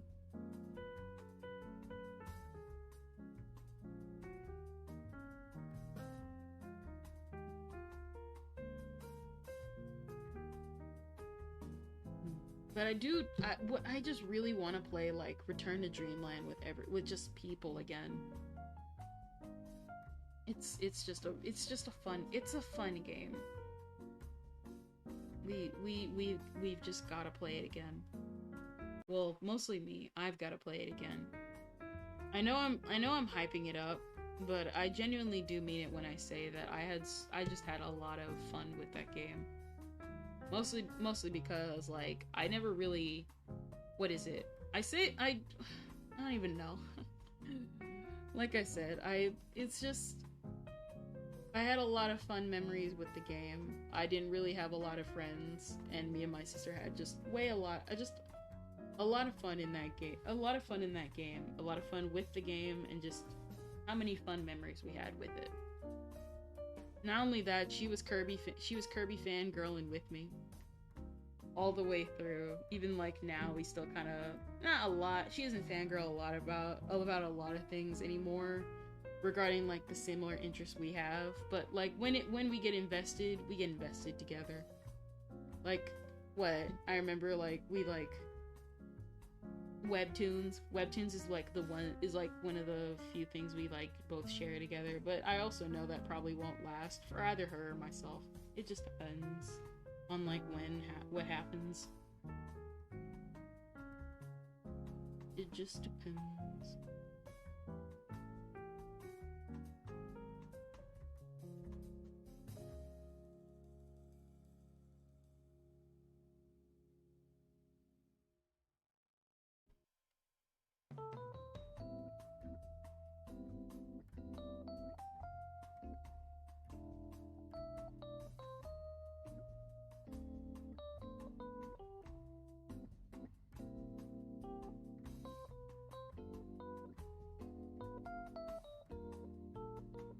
I know I like went all on a Kirby kind of like dilemma before he's like, this is so sad, and I'm like, yeah, it probably is.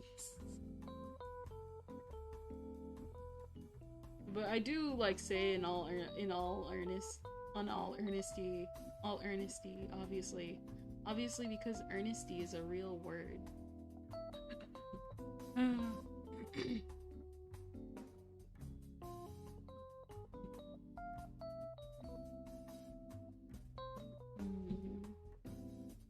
There's some more games. Oh yeah, totally. I think because that game will never like that game specifically will never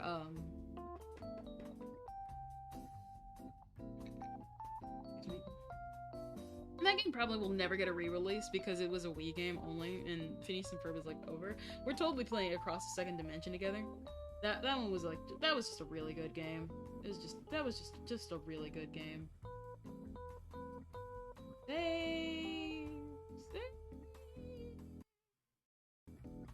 Okay. Okay, don't save to the point of crashing on me, please.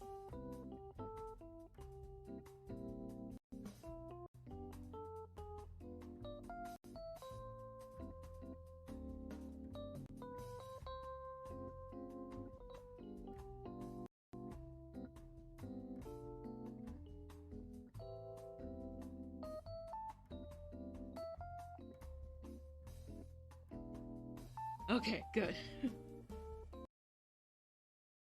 Oh no. Please don't.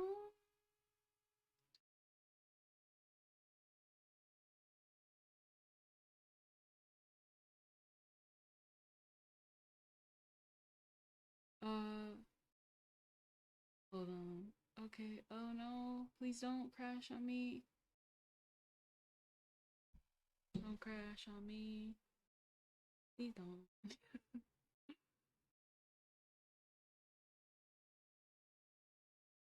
I'll probably have frames dropping in a minute. Hold on. Please don't, please don't, please don't, please don't, please don't. Please don't, please don't, please don't, please don't, don't. Don't.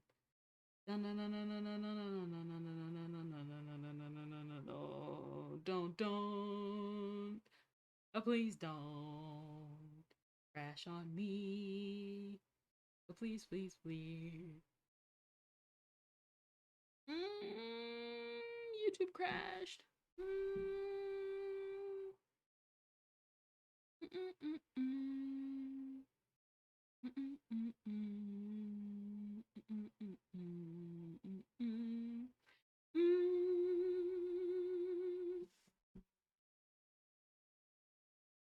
Please don't. Okay, it's loading again. Please don't crash on me. Oh, please don't crash on me. Oh!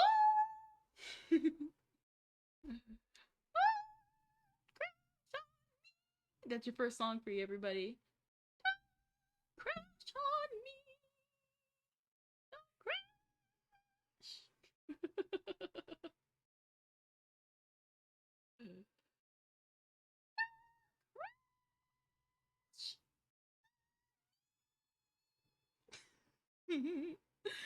Okay.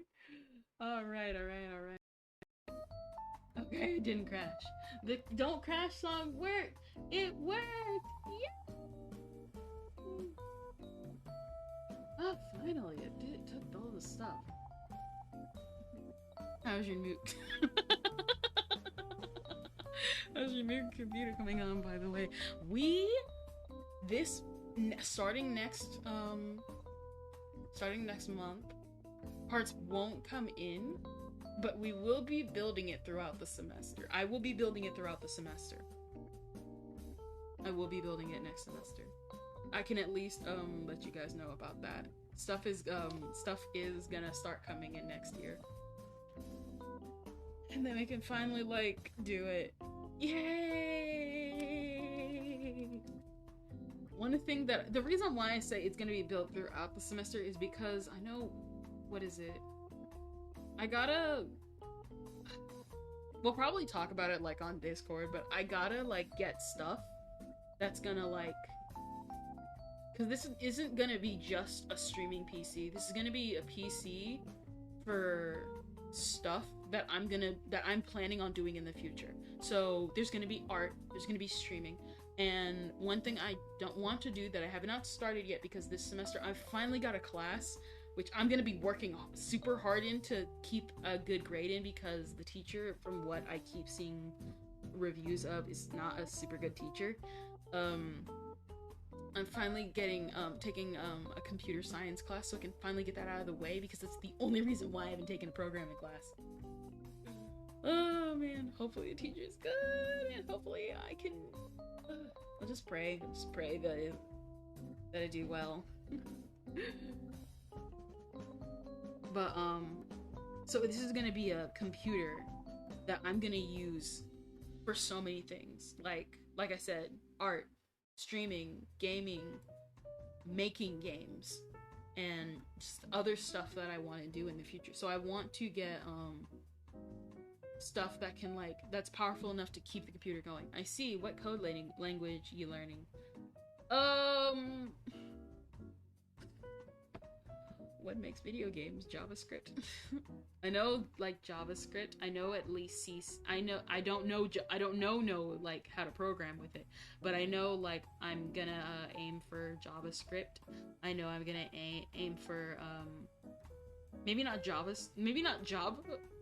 You're going to make games. I see. What code? Wait, you going to make games? It's actually kind of the reason why, like, not the reason why I started VTubing, but like, I know, like, because one thing I also knew before I started was I wanted to make, obviously, you go on the internet, you're gonna make connections. So, and that's not my main point, let's be real here. One of the main reasons why I became a VTuber is because I don't have any friends. And we won't get into that discussion. But it's also, like, cool talking with you guys. I would have, like, never known, like, half of the things I would have known had you guys, like, helped me. This year has been, like, my literal breaking shell moment of, I finally broke out of my shell. And, still, like I said, a lot of stuff happened this year that extended way past what I thought was gonna happen. Lots of stuff you guys have no idea. And I don't want you guys to know, because I don't want you guys to worry. If anything, I kind of walked into VTubing thinking, like, this would be easy. Or, I don't know, I'll just do it, like, the way I just want to do it. And so far, I have failed in every front, except the fact that I actually genuinely really like you guys.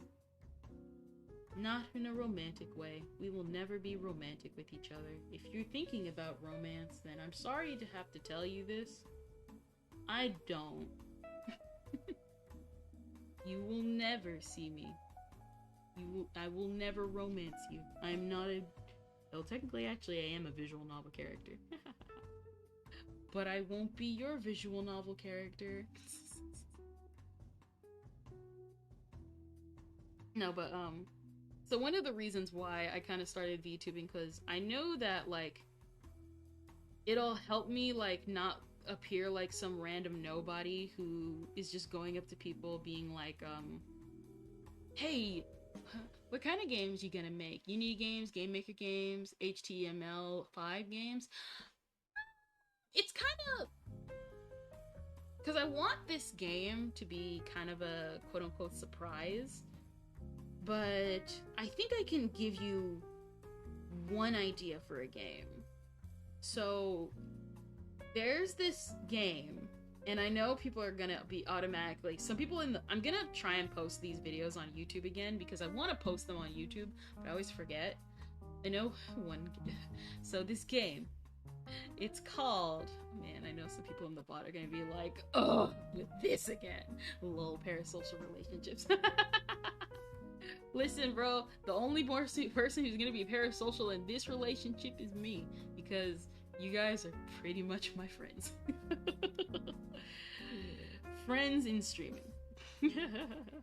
You guys are my stream friends. You're my stream friends, but you're only limited to the specific stream. Not on Discord, not on Twitter, just the stream.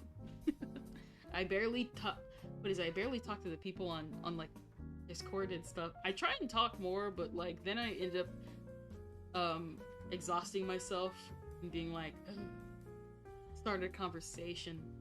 How do I get out of it as soon as possible? But what was I saying? So there's this game, and I know some people are gonna groan and be like, oh, with this again. So there's a game called Paper Mario. This is actually gonna be a look into the future. One thing that I want to do is when we reach, because I know eventually if we're gonna keep this up, we're gonna reach that number someday. When I reach, and it's gonna take some time, unless I hit like 500,000 like by tomorrow, there is a game and it's called Paper Mario. And originally I had made a concept for a Paper Mario game. By the way, Unity Game Maker are game building engines for building games. Okay. I forget that Unity's like a game builder and not just a software program, like just straight up. What is it? So the game is Paper Mario. And this is gonna sound weird because it kind of is weird to people who like don't know. And so for anybody who knows, obviously, like the debacle with like Paper Mario, and it's the fact that like a lot of Paper Mario games nowadays, it's subjective. I'm not going to take that away from people. Paper Mario games are subjective for if you think it's great or not. But the developers, in a lot of ways, kind of don't listen. They're not going to make a new like Paper Mario game because, you know, obviously, someone higher up just doesn't want to make another Paper Mario game. And so obviously now with the new trend of people like, this was before like Bug Fables and all them released,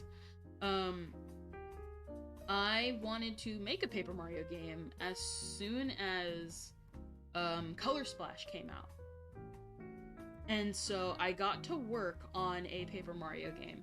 A concept. I don't know how to program. I don't know how to do any of that stuff. I wasn't really taught how to do that. All I knew was that I had a pencil, I had a paper, and that I was willing to go to Nintendo with this idea. I actually almost did. Like I said, this is like for the future. I'll like explain it again in like the future.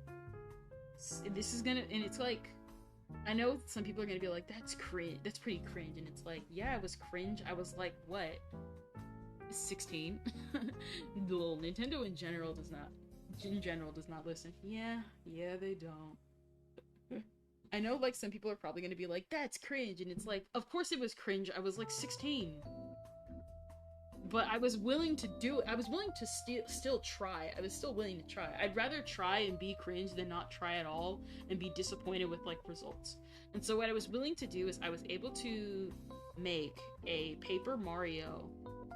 I made a whole Paper Mario concept. I made the worlds. I made all the characters. And I got halfway through the script before realizing that I was done with the story and that I needed to move on to do my own thing, because I was making this as a way to get out of a really bad slump in my life where I just stopped drawing because I thought I could never draw what I wanted to anymore because of things that like the people in my life like told me. They didn't tell me that like to stop drawing. It was like a combination of my own stubbornness and like a lot of things. And so what ended up happening was like I said, I didn't have social media, so I didn't know how to like connect with people like that.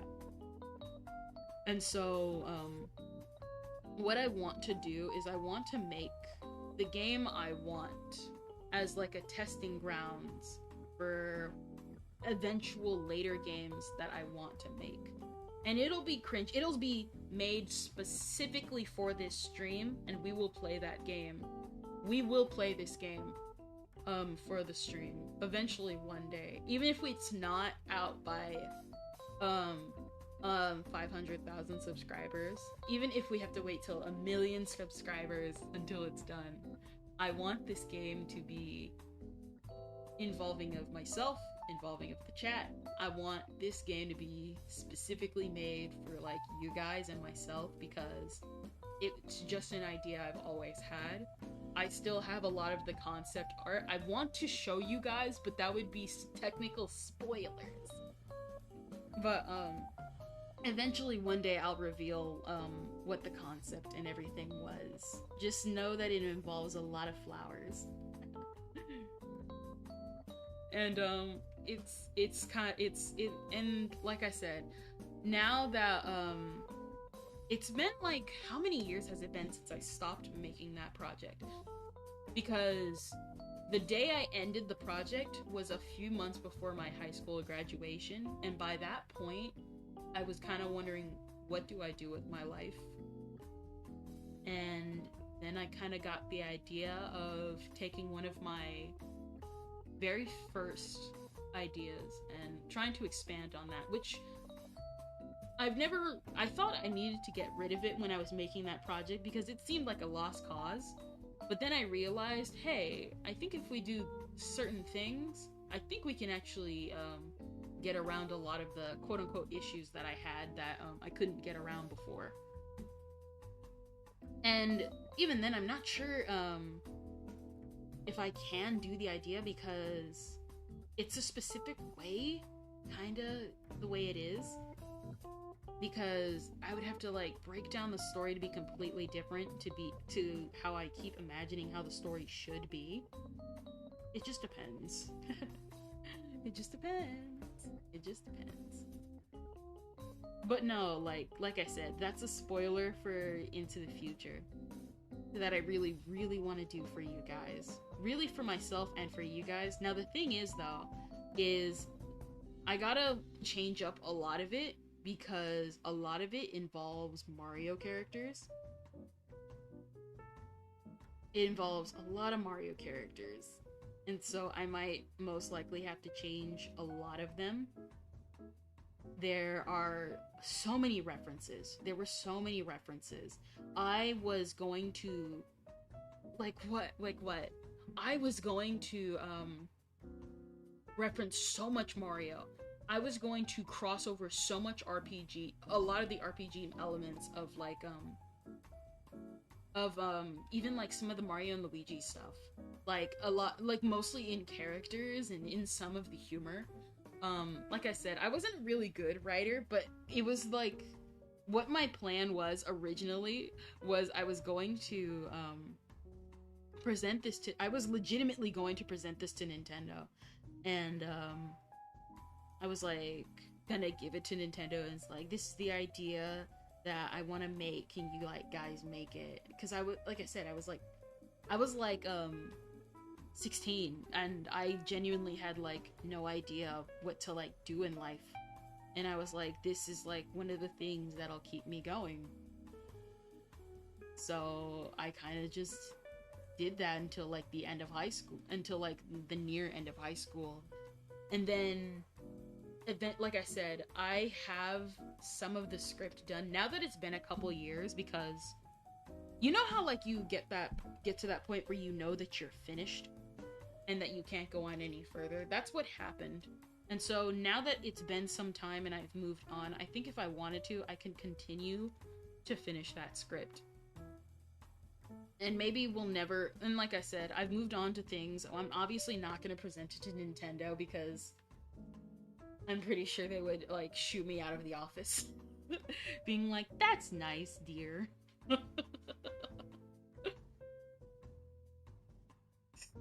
It was...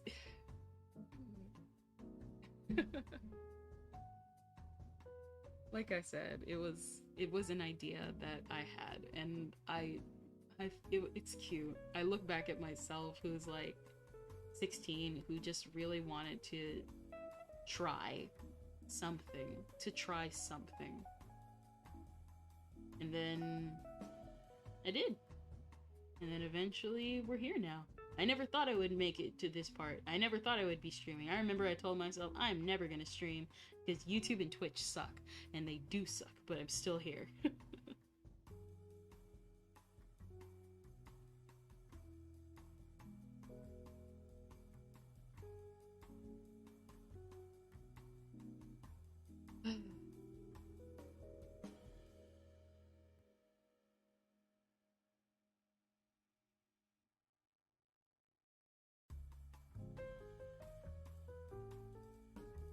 But, yeah, that's just a small sneak peek in the future. There is one other thing we actually might do before that though. There's this other thing that I actually do still have prepared. Actually, it's like way prepared. It's like this little slideshow because that wasn't the first idea I wanted to show to Nintendo. Longtime viewers probably might remember I referenced this Google Doc that I made when I was like, what? I made this Google Doc when I was... When did I make that Google Docs? Google Doc. Probably when I was like 14. And it was me going to present to Nintendo how to make Pikmin on the 3DS.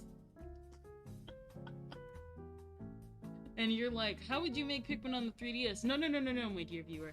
Correction. How to port Pikmin 3 on the 3DS.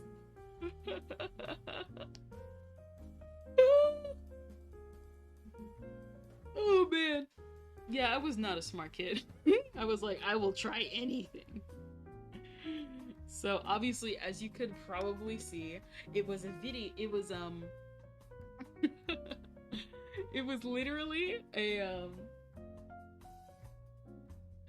literally a whole, like, slideshow. I still have it. When we reach, that one is specifically, like, it's not impressive, but I still want to wait until, like, how much detail was there. My guy, I didn't even draw anything. I just grabbed some images off of Google and made some, like, red circles and, like, arrows. I grabbed some, like, red arrows and circles and was like, the D-pad does this and the A button does this.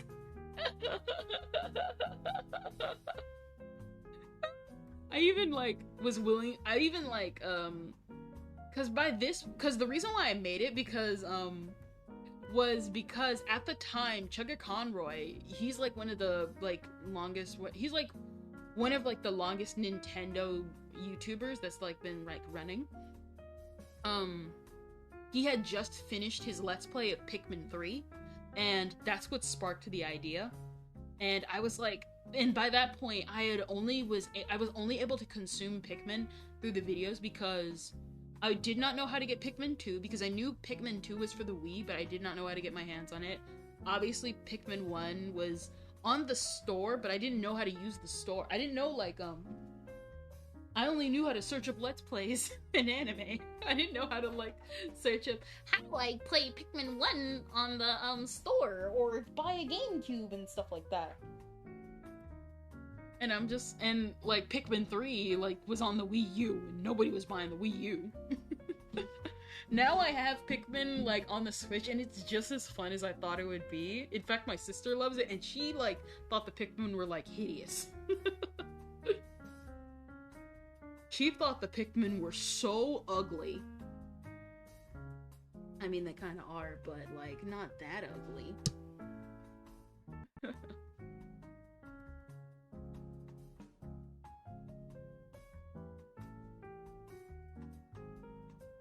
But, it's so funny. It's funny when I look back on it. It's adorable what 14-year-old Kendra thought. And the thing is, what's funny about that, and I'll tell this story again, was that wasn't the first Google Doc of, like, Pikmin. Well, even if you presented it to Nintendo, they would still make you more than they like. They would still like you more than they like me. What did you do? Did you email them?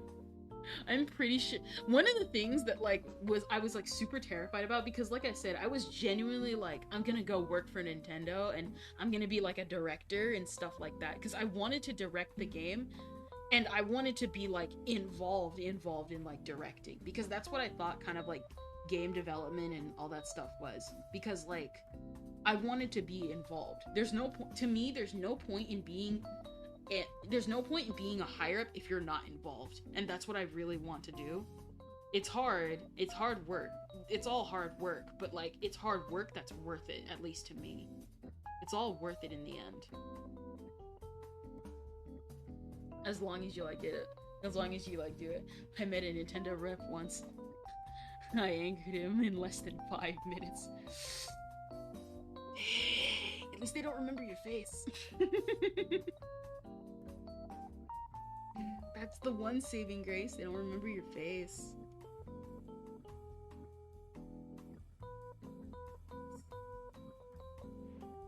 But like, what?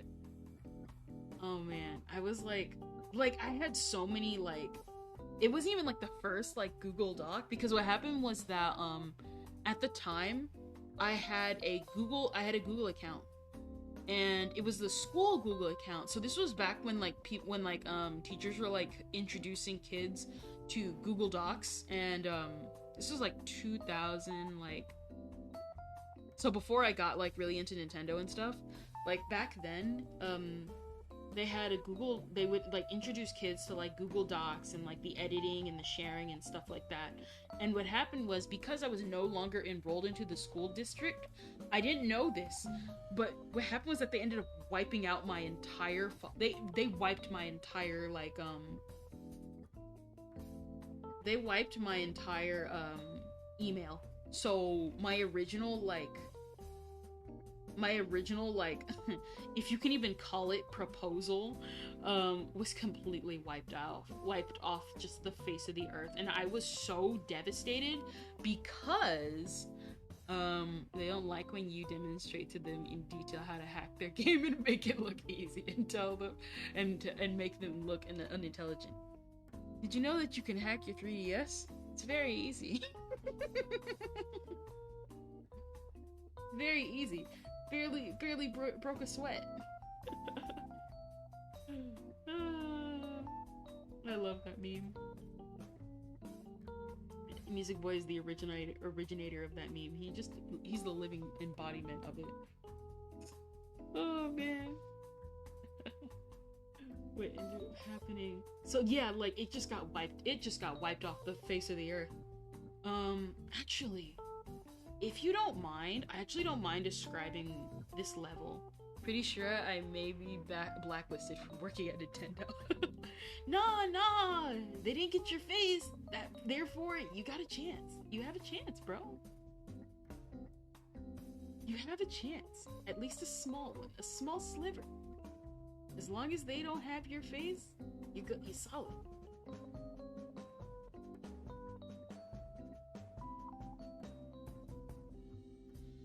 What is it?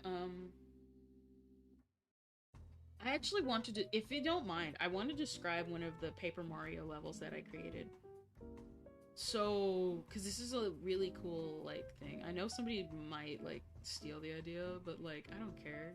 Now, like, they'll execute it the way I'll execute it. That's one thing that I'll always say. Oh, he saw my face. I demonstrated in person. No. I mean, like, they didn't get a picture of your face. Like, as long as they don't got that picture, they don't remember. Now, that guy might remember, but he can't prove it. You weren't there. Who's to say it wasn't your twin brother? Your evil twin brother.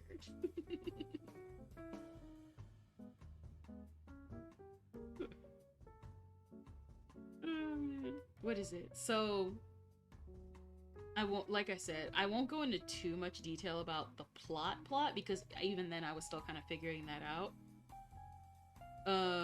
The ending still trips me up on, like, how to end it.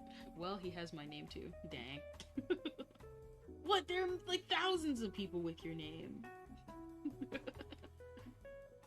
Don't worry, you can get away with it. What is it? So there were like a couple of concepts that I came up with, but a couple of that I came up with were, actually, you know what? Maybe I can, like, tell you, like, some of the rejected concepts.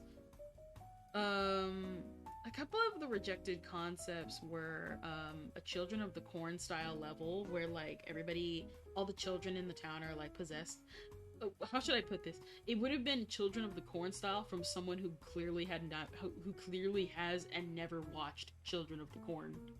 But I changed the character. It was like this the character you would have gotten would have been a Babam, a girl Babam. But the thing was, though, is like she was such a jerk. I actually ended up hating her character and just scrapped her. Not only that, if I hate a character and I hate the concept and I just can't get the concept to work, it's just out of there. The character and the concept is out. And so I ended up getting rid of that, and instead, or one of the characters was, his name is obvious. Like I said, these are all Mario characters. The character's name was Goompete. Goompete, the name Goompete kind of like stayed, but he wasn't the Tattle character. He was just the Goomba character you would encounter on the journey. So at first, he was a circus character. He was supposed to be like a jester of a circus. And he was the fool who was like a coward. And I was like, oh, cool, like, we'll do that. But then I was like, wow, that's a stupid idea. We're gonna make him a steampunk. And you know what? That concept works so well that when I came up with the idea, it went along so well.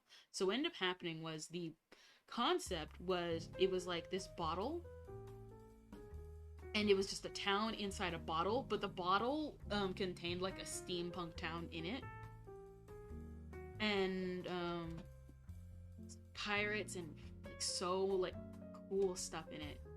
And like you would have like encountered like so many interesting characters. Like there's like a guy named what was his name? Like I have the concept art. I have like all the art. Just like in this like glass, in like this like big old glass shelf that I have. It's literally like 5 feet from me. I could literally show it off right now, but I'm not gonna. I'm not gonna steal my ideas. Listen, I may be telling you guys like some of like the concepts, but like I know you guys are not gonna execute them in the way I am, so I don't mind telling you a little bit. Just a little bit though.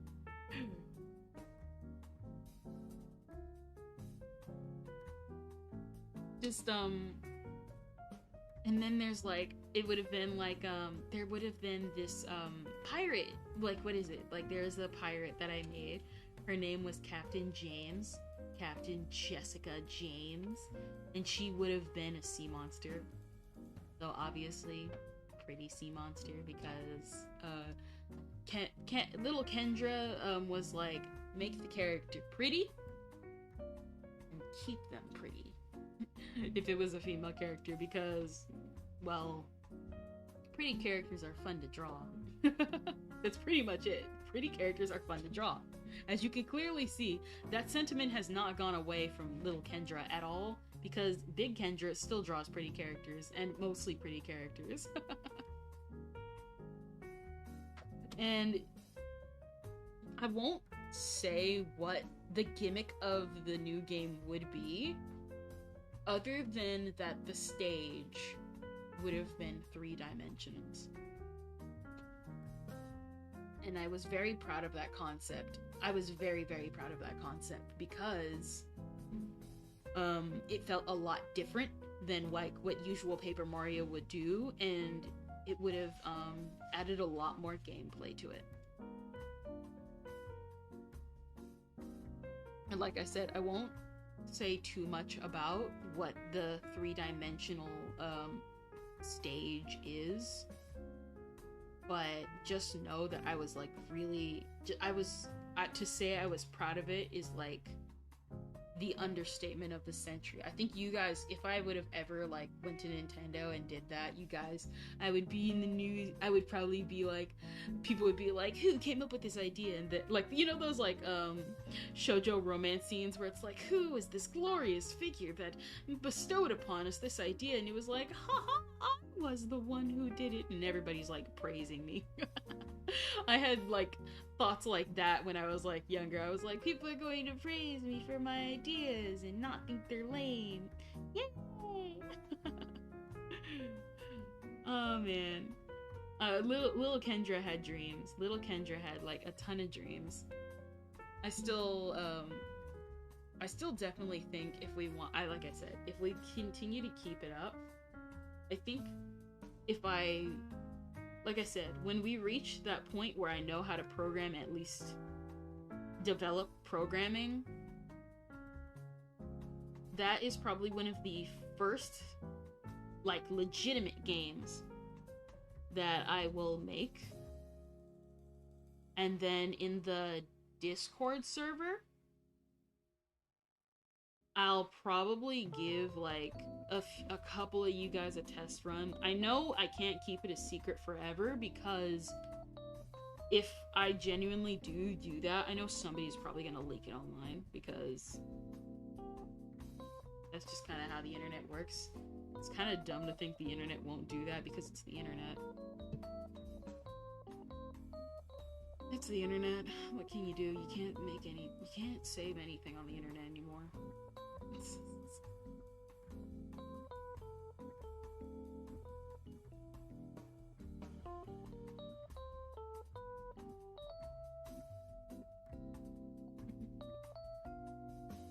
But I still want to at least try. I know people are now starting to, like, come out with making Paper Mario, like, esque games. So I know there's at least, like, kind of like how Metroidvania did it. It'll take a little bit, but I still want to try it. Like I said, I probably might, though, have to change the characters, because, like, obviously Nintendo and their cease and desist of death will come at me like a hyena. Hyena coming after Gazelle. Because I'm too weak. So it'll take a little bit. Maybe I'll be the main protagonist. It'll be like Paper Kendra, and I never actually got a good title for, like, it. I'm pretty bad with, like, titles and names and stuff. So, hey, maybe we can, like, come up with a name together. Like I said, one, like, cool hint I can, like the themes, the hints would be, it involves roses. It involves a lot of flowers. It was also kind of serious. It was also kind of like a serious game, so that's also kind of why I, like, dropped it, because I was like I said, it was jokey. It was kind of, like, kinda in the same vein as, like, Thousand Year Door and Bug Fables, kind of like that, but, like, it was, like, a little, I would say it's, like, it was a little darker. Not dark as in, like, edgy, like, people die, but, like, I could never, like, find the tonal, like, the good tone of the level, of, like, the level, like, the story, because it was, like, sad, like I said, I can't go into it without, like... Hey, hold on real quick, guys.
Alright, we're back. It was a little bit longer than I thought. But hey, gotta take care of the people.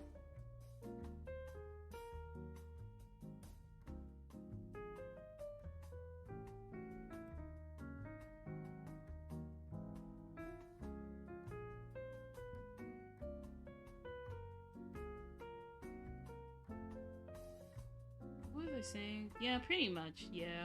This is just a little spoiler for the future. It won't happen, obviously, because I want to make the game, like, kind of how I want to make it. And maybe I can, like, get some people on board to help me figure out the ending, because, like I said, I don't know how to do the ending. But I still kind of want to get it done. Maybe we can, like, maybe with those people, they can help me, like, figure out, like, who I want to, like, replace who with. I know some characters will stay the same, and we might get rid of, like, a couple of themes. Like, what is it? There's, like, this rock creature that's used as, like, a hiding spot, but it's kind of lame. Like, what is it? It was kind of like, it was kind of, how do I explain it? The plot was kind of a mix between just adventure. It was like, I don't know, maybe like a kind of extension to, like the whole dimension thing in Paper Mario, Paper Mario, for the Wii. I forgot that. Super Paper Mario, yes. I can't believe it. I forgot that one, despite the fact that I actually really like Super Paper Mario.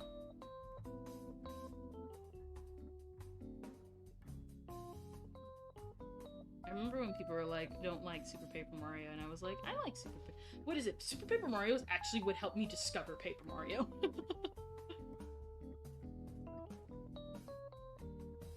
Like, I was like, Paper Mario? What kind of gimmick? I was like, somehow I chose... I kid you not, I chose Donkey Kong Country over Paper Mario. Despite the fact that I went to the store because I was like, I remember Donkey Kong ads. I want to go get Donkey Kong. And I remember I saw Paper Mario just in the store, and I'm like, Paper Mario? But I still got Donkey Kong Country, which is kind of ironic because we ended up, like, giving it away anyway because it was too hard. We, like, could barely... We 100%ing Donkey Kong Country is like, and it was difficult. Years later, I ended up finding out that our dad had a copy of Donkey Kong, the original Donkey Kong. No, okay, we had Donkey Kong Country Returns, and then years later, I found out like my dad had like the original Donkey Kong Country, and it was kind of funny because my mom, she was like, why do you keep playing that? Why do you keep playing that despite it like being hard and stuff? He's like, it's fun. She was like, okay. Torture yourself, I guess.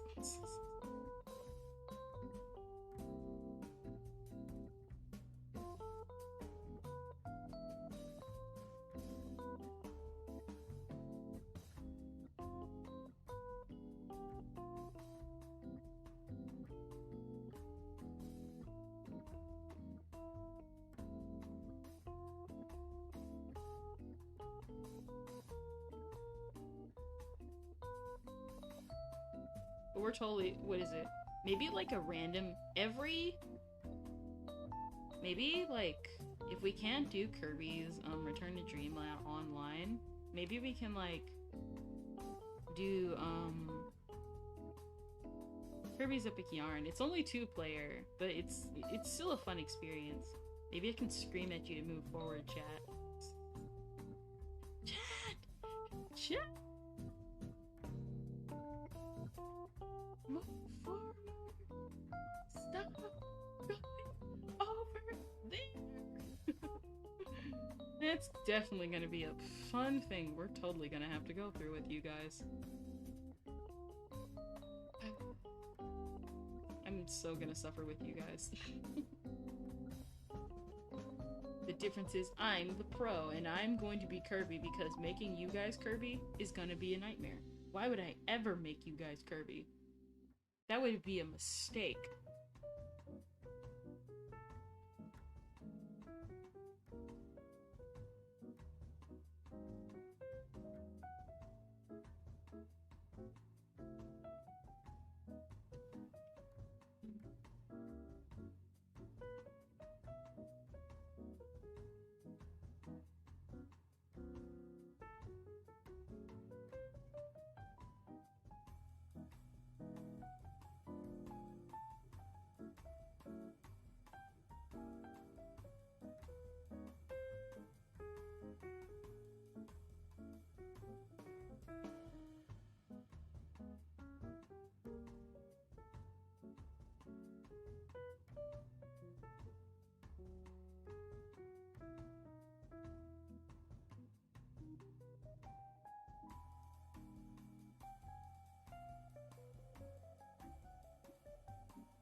Maybe, like, after I get everything done, I can, like, continue my model. I like it. I like it a lot. I'd spoil that one, but that's just... I already spoiled you guys on my quote-unquote secret surprise. My secret surprise reward stream for you guys, which obviously was, the 100,000 and 500,000. Maybe not. It depends on, like, what's what. I know I can definitely do the, 100,000, but I know good and well that, I think we might do it because, you know, we have the time. We have the time between, like, we have, like 100,000 and, like, 500,000. That's, like, such a big gap. I totally think we could, like, make that. But you never know.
Definitely can't wait to get this character done, then we can finally move back to simple character designs.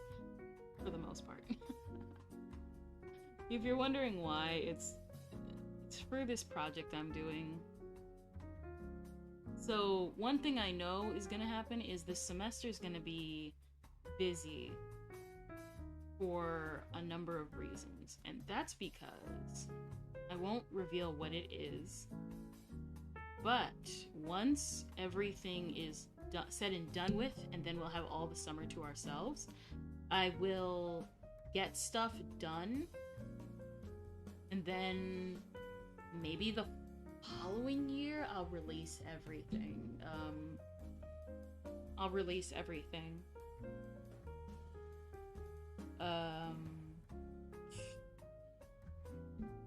Yeah, I'll release everything probably like by the next year, depending on when I get everything done.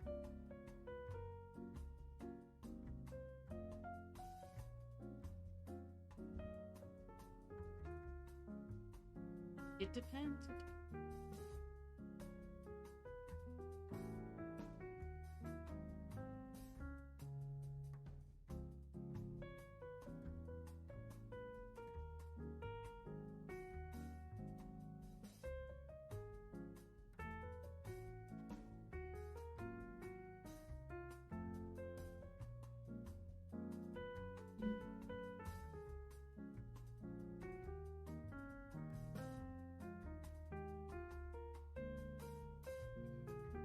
What is it?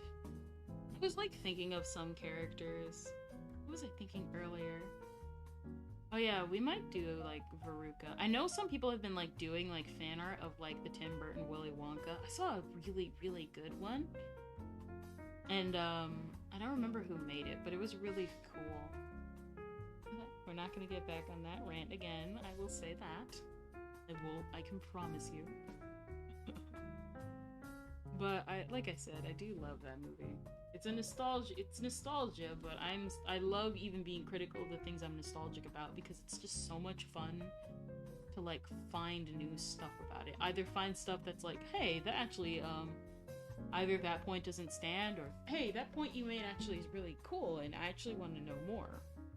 Stuff like that.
Oh no, nope. Nearly deleted all the hair. That would have been so tragic and I would have been so sad.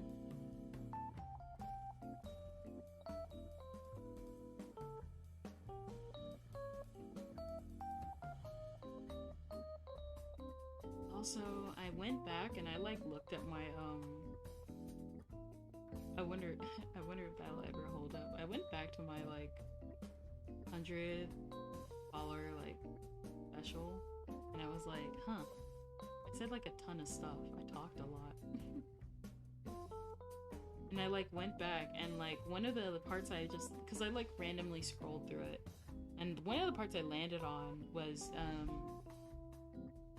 her regarding the Ashita no Naja dub, which turns out I was correct. It actually is lost media, which is sad because I remember searching for like Ashita no Naja, finding that English opening and being like, oh, it was like a fan dub. And then I found out that apparently no, it wasn't. It really was just lost. The dub does exist. It just is lost media. And I just find that really just interesting. Like, how do you lose that? We will absolutely be drawing Naja on here though, because adorable.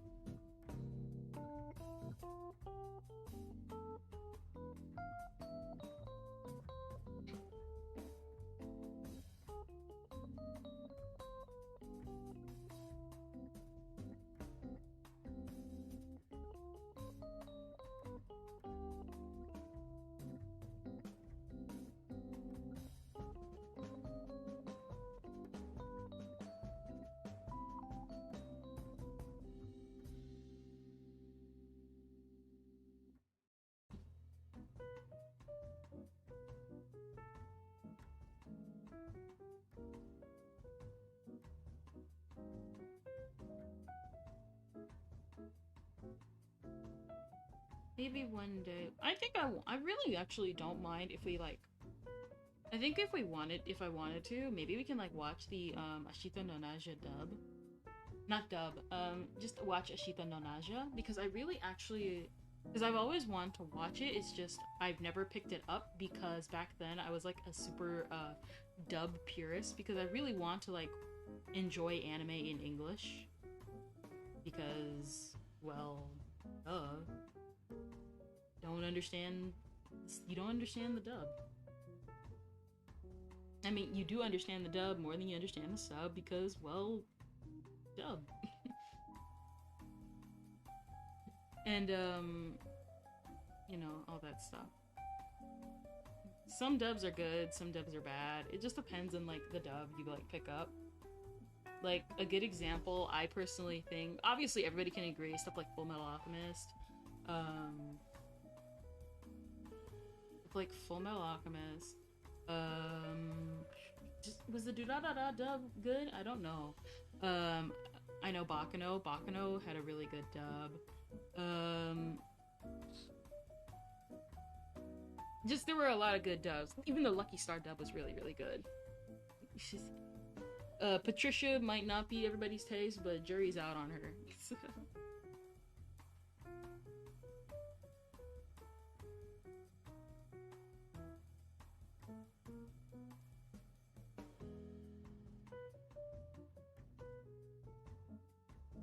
It just depends on if you like find Patricia adorable or not. That's just the Lucky Star dub in general.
What is it? I know, like, what else?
Let's finish up the eye real quick.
That's looking good. Her eyes look not droopy. They look like the in-between of droopy.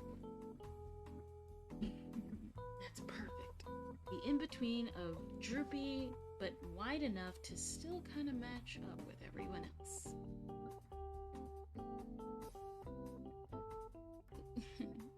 Should probably single it out.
wonder what was off.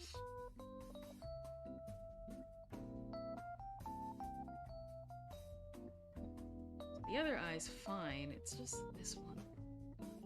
I wonder why I thought the eye fell off. It was off, like, by a mile.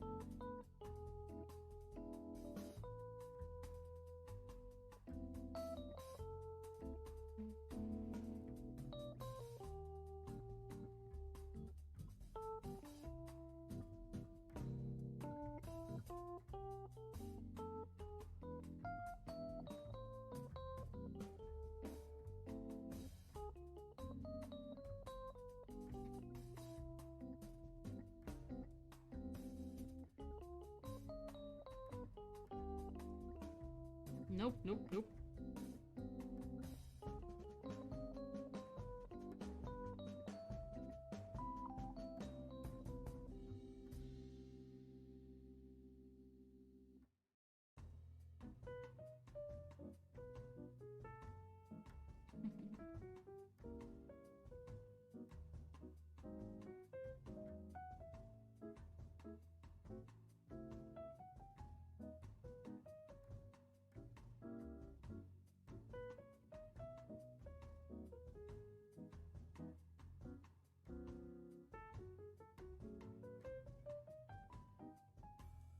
Nope.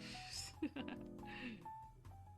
this show on the road. Na, na, na, na, na, na, na.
How is YouTube going? By the way, okay.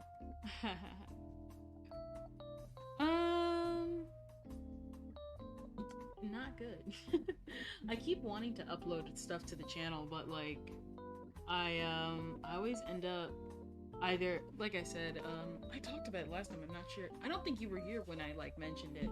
So I want to upload stuff to the channel, and I was planning on doing that actually, but I ran into one small difficulty. So obviously, if you're in school, you know that I remember you saying you wanted to use it more. Yes. That I gotta actually, I know I gotta not switch it, but like definitely involve it more. But I end up like I gotta like put that on the side real quick so that I can like eventually get this down, because if I'm not stable with this, why am I even moving to you? Why am I even trying to like go to YouTube so soon? There's that, but there's also the fact that I want to do I want to make stuff on YouTube, and if you saw, I'd like made at least like one or two like shorts, like about 2 shorts on there. But I want to make videos, and I want to like make some clips and put them on the channel.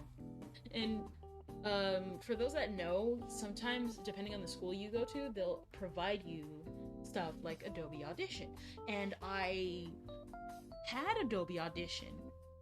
No, not Audition. They will give you, yeah, they will give you like the whole like bundle of like everything from Adobe. And so what ended up happening was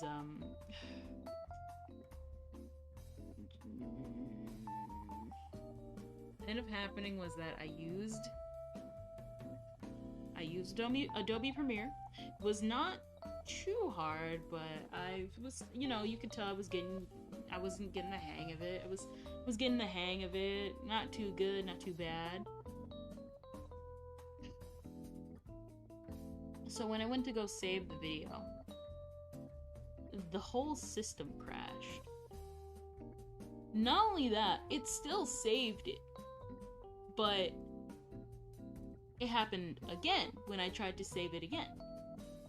Meaning either I have to delete Adobe Premiere, either I have to delete Adobe Premiere, or I have to delete Adobe Audition. And I cannot delete Adobe Audition because Audition is what I used for all my assignments.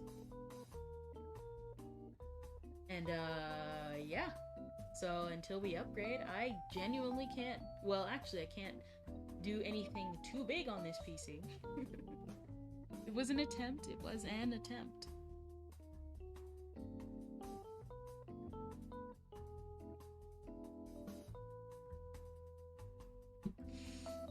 It was an attempt.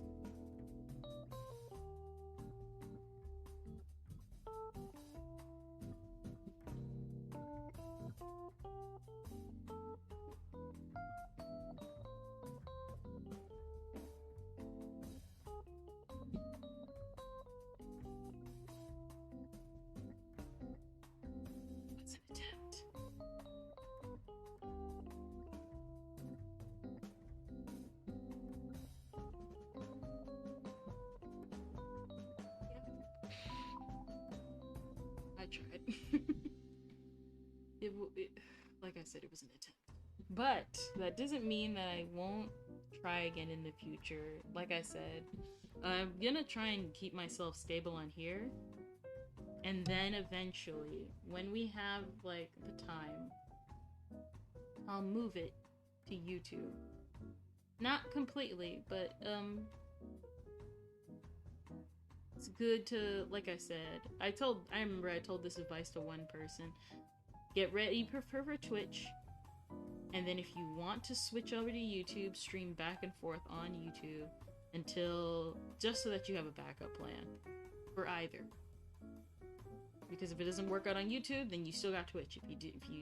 If it works out for Twitch, stay on Twitch. Wait, what? I don't even remember what I said. If it works out for YouTube, go switch to YouTube. If it works out for Twitch, stay on Twitch. If one goes down, you have Twitch. If the other goes down, you have YouTube. Stuff like that. So that's I'm gonna do that. I'm gonna do that. Not now, but I will. I gotta set that up though.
Music Boy's making fun of my suffering. Music Boy, you've been banned for the next 2 million years for laughing at the suffering of Kendrilian. Nay, you owe her $40,000 million. That way she can buy her PC early.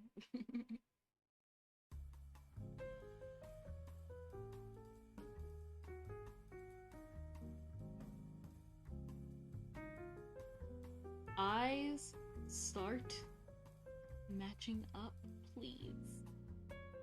Ugh.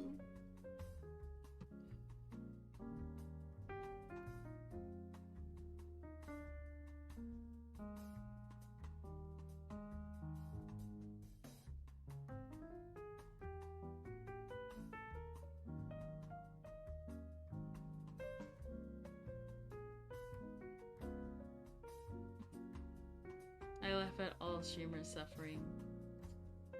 Yeah, but this one, you're contractually obligated to give her money every single time you do that.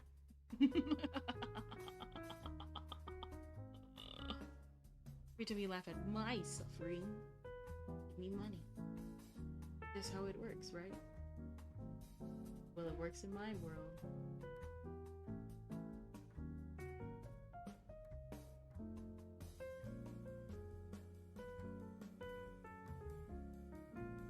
Hour streams where streamers don't know they're muted for first 12 hours is very funny.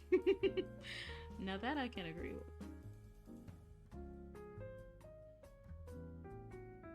And chat just rolled with it? Nobody told them? Or did they just not have chat on?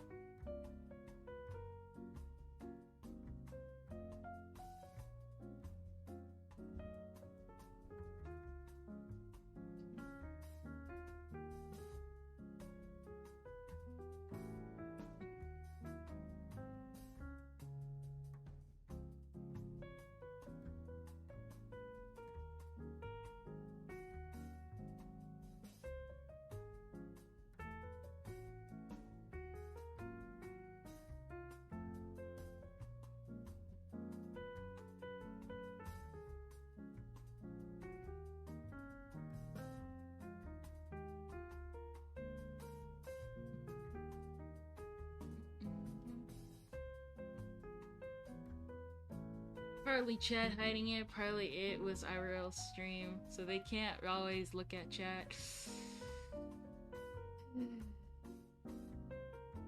Sounds about right. IRL streamer, I'm sorry, you have to suffer.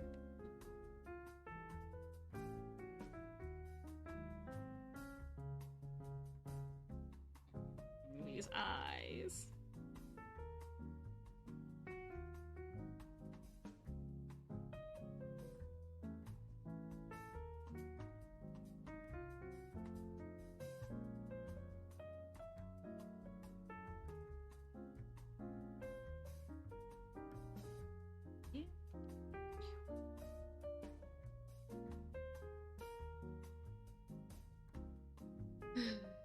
chat. One of these days, I'm gonna bully you, chat. I'm gonna bully the chat. We're gonna be like, why is she so mean to chat? And it's like, because I can't. And because I can't. I want to be mean to chat. I can be as mean to chat as I want. It's my chat. Remember when you stream muted for over an hour? Don't remind me. That's actually one video I want to make. It won't be probably a good video, but it'll be a video that that like exists. It'll be a video that exists.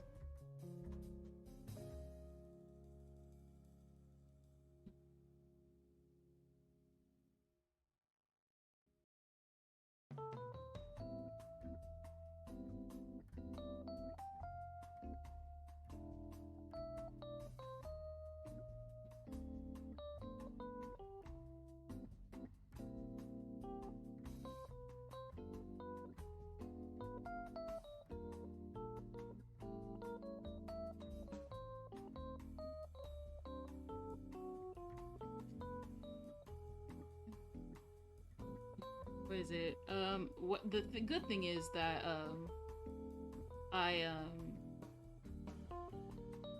what? The good thing is that I snagged all the not chat logs, but like I had to like, it wasn't long, but I had to thankfully there weren't that many messages. I was able to snag all the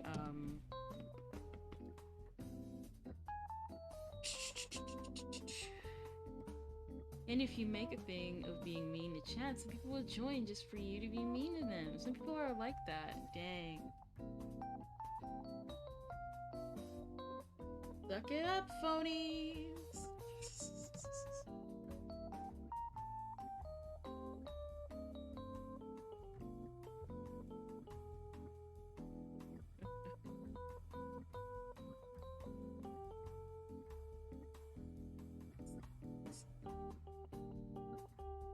I don't even know why I'm making like that noise. I sound like a mouse.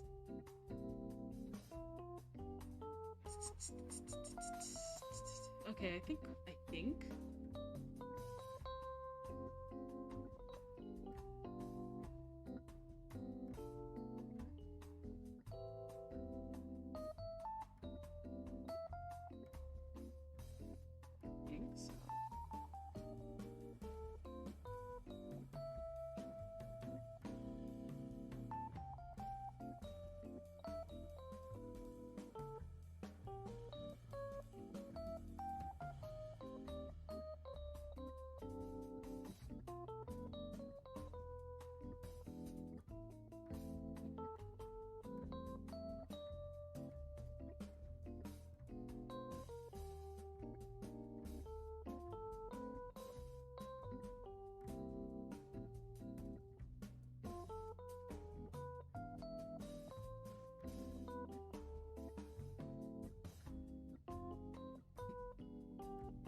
Oops.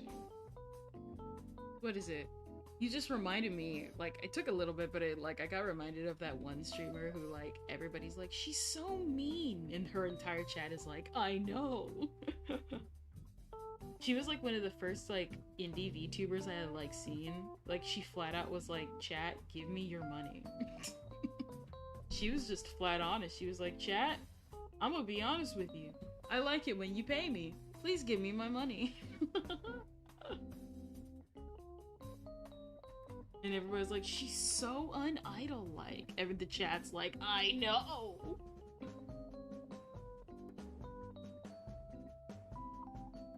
Chat was into it. And funny thing is, they did give her money. No clue. Yeah, I forgot her name. She was like, she was a Japanese indie VTuber. I thought she was kind of hilarious. I only ever saw clips of her. Maybe if I looked it up now, I could probably find her. Let's see.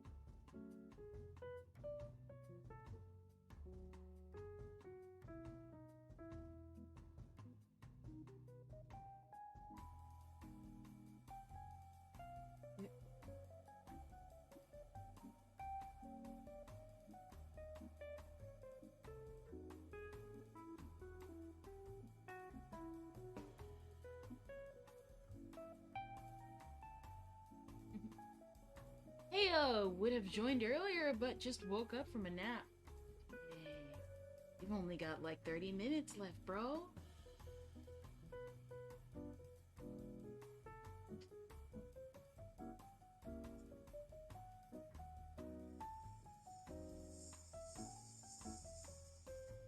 Unfortunately, I can't find that VTuber. Dang. Can't find her. Maybe I'll, like, find her eventually, but, for right now, no. I have no idea. Hello, Ventus. Not gonna lie, I want to ask you a question, but I'm not sure if it's, like, too late to answer. It's been literally days.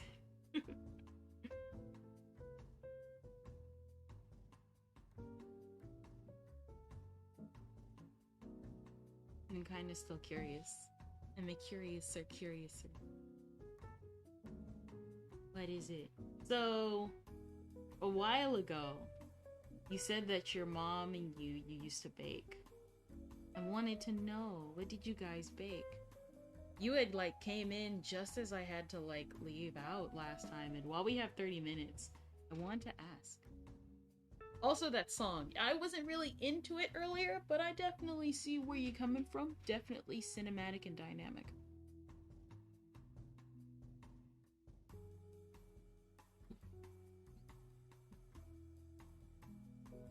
What did you guys bake? I really want to know.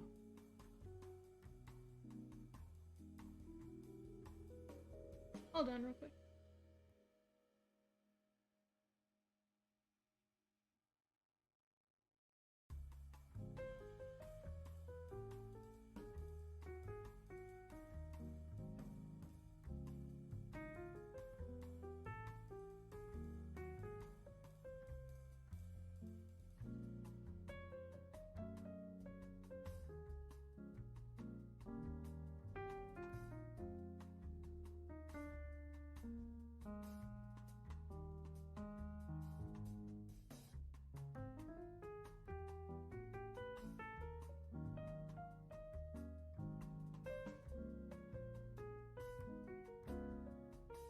Alright, I'm back.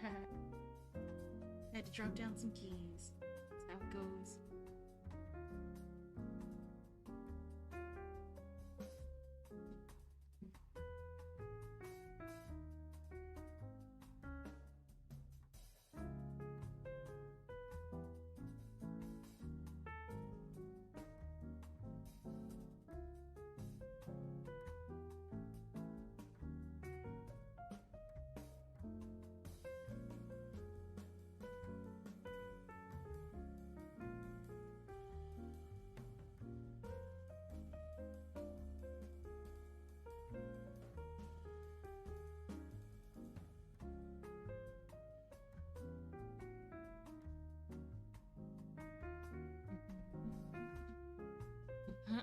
Well, our recipes changed each time we opened, but different tarts, cakes, cookies, and cheesecake were our big sellers.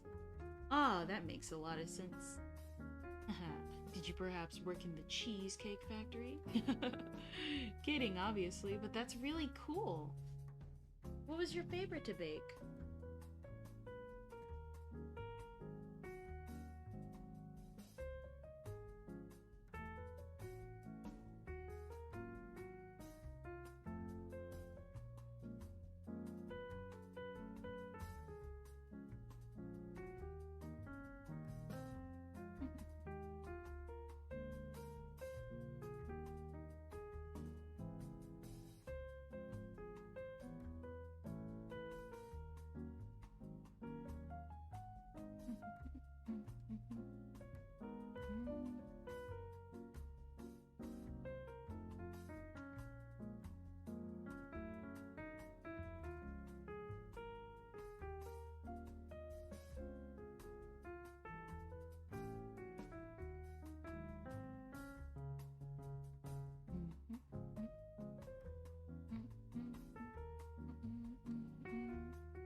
The cheesecakes, they were a challenge in itself to make from scratch with the crumbs and everything. Sounds about right. What is it? You know what's that? You know, can I tell you guys like a fun story? So I used to actually think cheesecake tasted like cheese. Cause like the name, cause I wasn't sure what a cheesecake was. Mind you, I had actually eaten some cheesecakes by that point, but I didn't know that they were specifically cheesecake.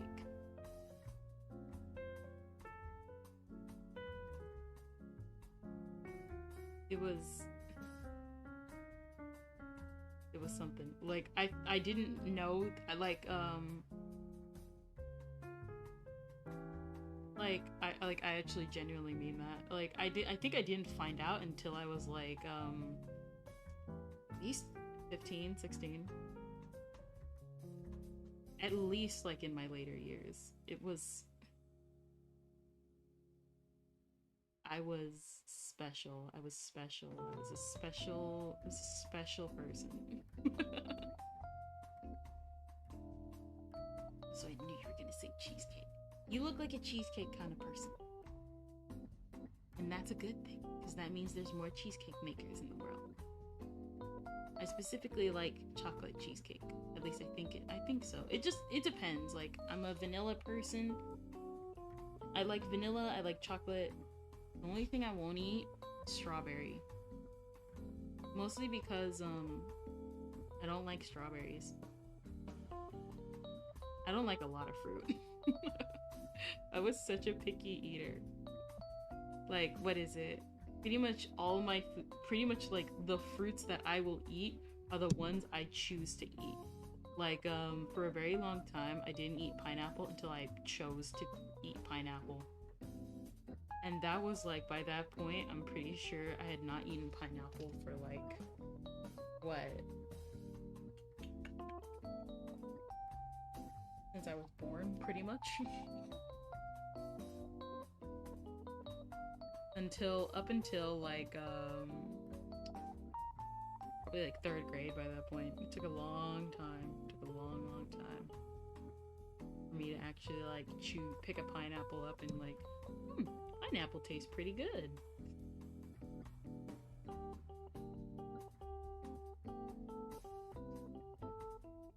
Why have I been on this eye for so long?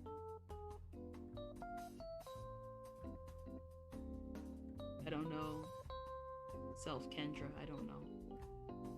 I don't know self. Don't know.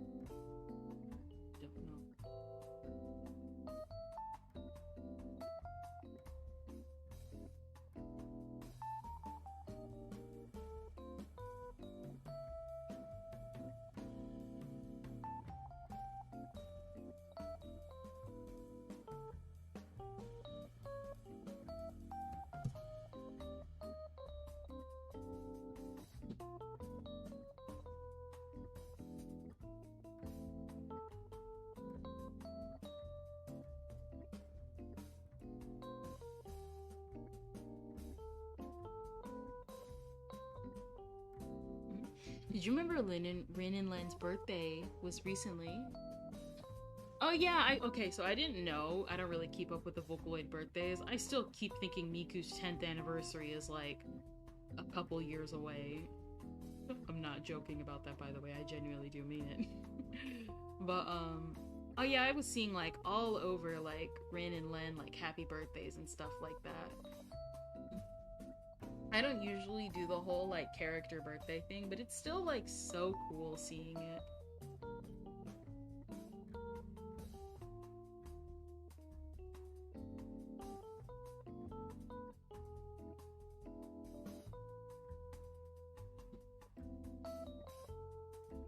What is it? I know like ever since I found out about it though, I've been wanting to like join Kage Pro Day, like August 15th every year, but I always end up like forgetting until like the day.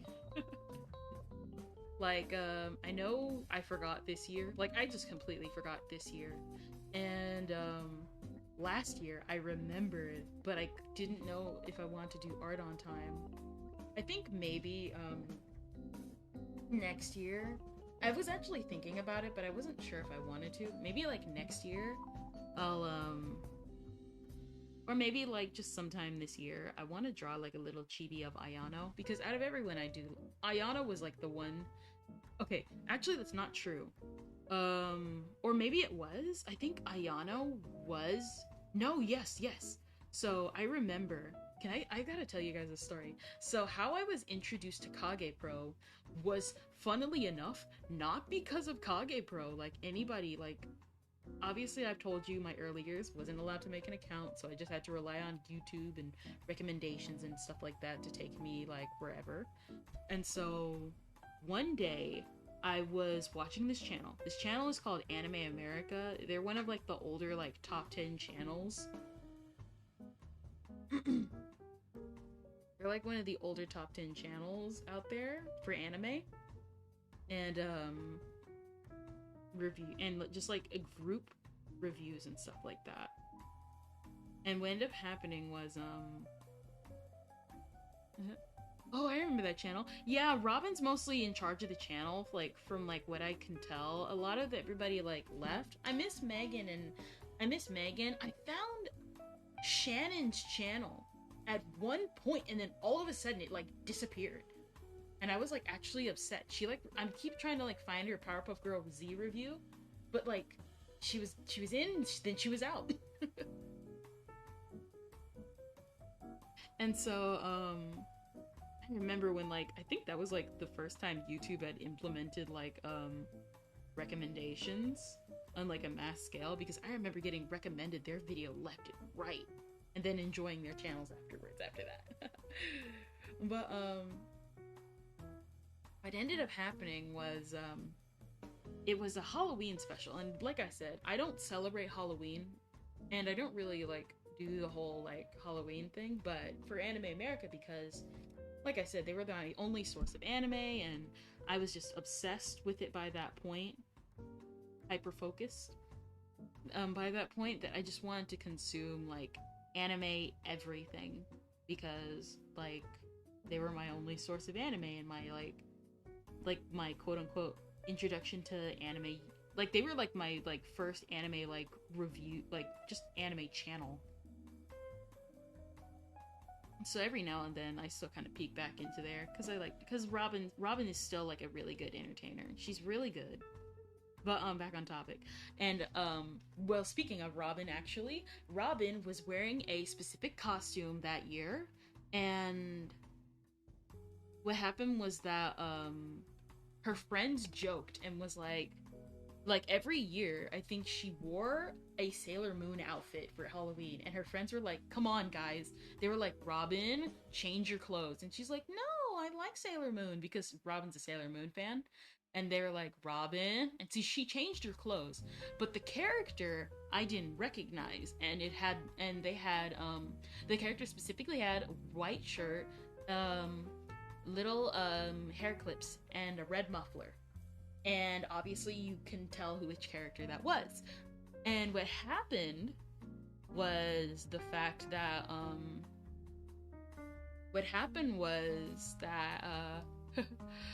I remember I scrolled throughout the entire comment section for like either an hour or 2 hours or 2 days just to see who that character was, because nobody throughout the entire comment section like was talking about Robin's clothes or like what the costume she was wearing. And I remember just being like, I want to know who this character is with the red scarf. Who's the one with the red scarf? Who's the character with the red scarf? And somebody said, I finally found a comment. It was like, oh, I love lol, I remember, they were like, lol, Robin's now cosplaying as Ayano. And I'm like, Ayano? Who's Ayano? And I end up like putting into YouTube who Ayano was, and ironically enough, that's actually how I found Jubiphonic. That's how I found Jubiphonic. Anime America did it. Anime America helped me find Jubiphonic. They helped me find Kage Pro. To this day, obviously, everybody loves Kage Pro. I like almost all the songs. except the song for Kano. I only like a couple of the songs. The two songs I really didn't like were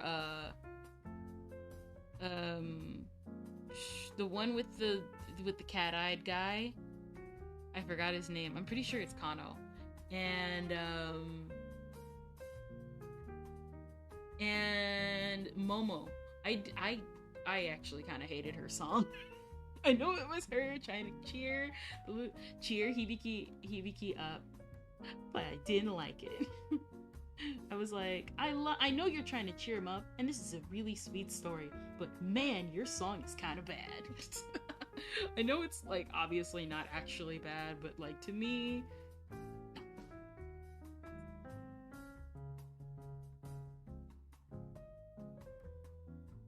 I'm gonna spend so long on these dumb eyes.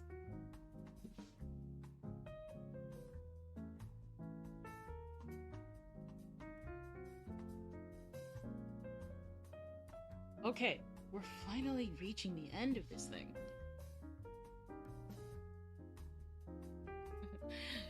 What is it? You know, my first anime channel I started watching? It was Sea Dog VA. Were you a part of were you a part of that, like, viewership of like, what is it? There was, like, the viewership. I know, like, Connor, like, talked about it. I think what's funny, I actually remember, like, finding Connor back then. I know, like, he had a majority female fan base. I like how people were like, I came for his voice. He sounded like Sebastian. And then there's me. He sounds like Sebastian. I came for his roasts. Because I was like, by that point, I had gotten into Black Butler because a friend recommended it to me. And like, I was hooked into Black Butler. People are like, get hooked into Black Butler because of, like, Sebastian. I got hooked into Black Butler because of the mystery and the intrigue. Like, legitimately was, like, invested in the mystery of, like, CL's, like, missing family. And, obviously I knew, like, Black Butler 2's ending because, obviously, if you know Anime America, they did their whole, like, what the frick endings. Like, that was the video that, like, really launched their, like, career, like, in a lot of people's eyes, because I don't know why. Like I said, it's one of the reasons why I think, like, that was, like, YouTube, their first time, like, having implemented a recommendation feature, because, like I said, that video was recommended left and right in the community.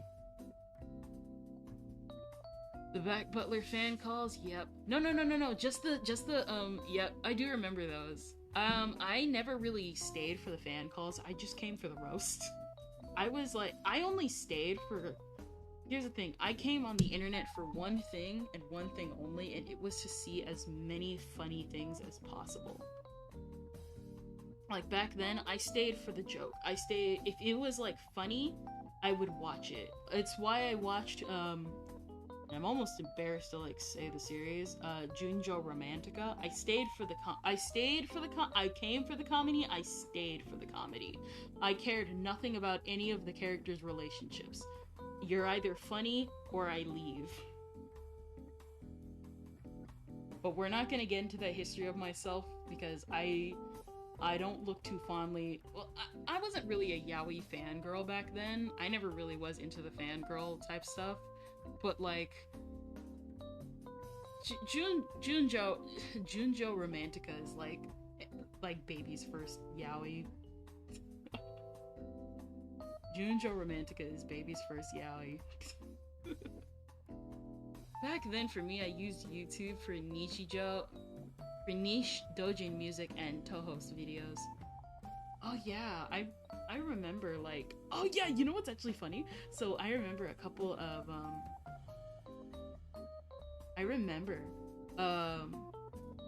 I found Toho without knowing that it was Toho, and by the time I found out it was Toho, it was like... So an incident happened where I had to, like, get rid of stuff. And what happened was that I was like, I found these characters and they turned out to be from Toho. And then, like, I had to get rid of the stuff, and I was like, I just found these characters! But it's, like I said, I've talked about that before, but it was for the best because I wasn't really learning to draw. I was just redrawing what I saw. I was in like this really not ugly, but like definitely in this chibi hamster art style that I had picked up from somebody else,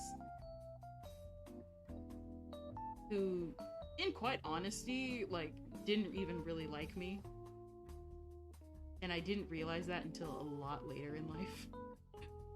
One day I might actually tell you guys some of the stories of like these people in my life where like they were actually kind of like embarrassed to be around me. That won't be today, but I'm like, young Kendra was not a smart girl.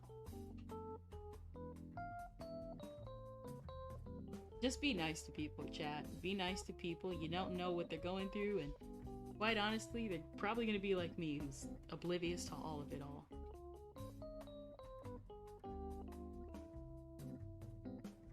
Alright.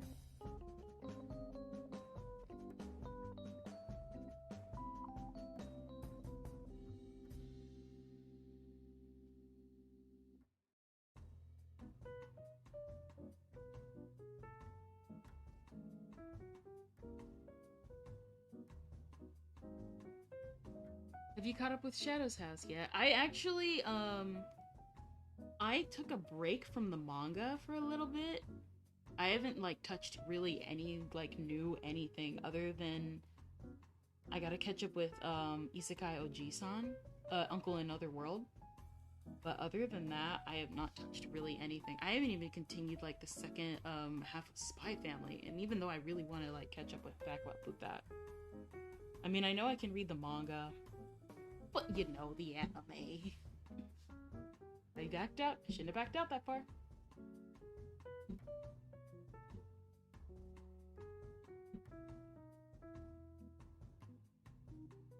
I gotta catch up with Shadow's House, though. I want to. I've been hooked on one anime this season so much, though. Okay, hold up, because I gotta wrap up now, and we can continue this conversation in a little bit off stream. Let's finish up this eye, and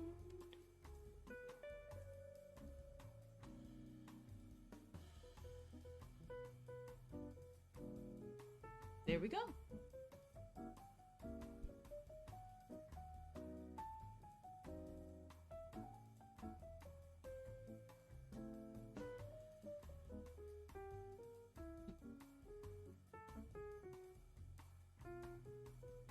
Not safe.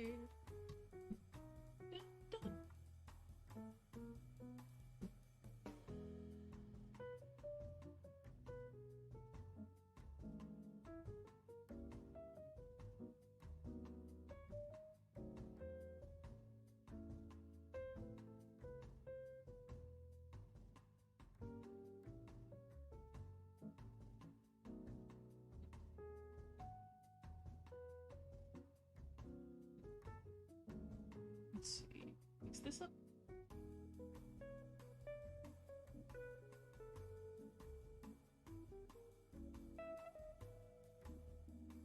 Yeah.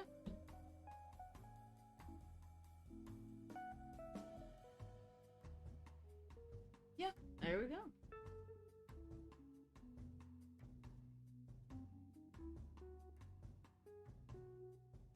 Alright, there we go. Let me take care of this.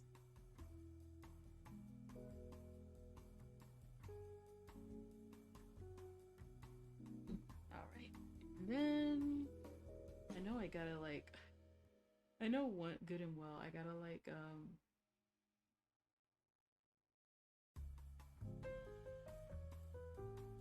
I gotta like redo the little bow thing.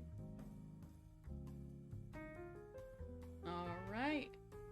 And with that, we have finally gotten done with her hair, which isn't as bad as it looks. Not bad as it looks. I will correct some stuff off stream, but other than that, we're pretty much done for today.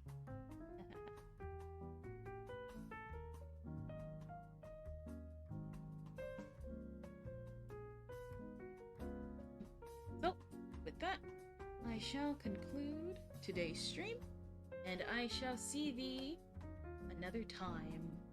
Da-dun, dun, da-dun.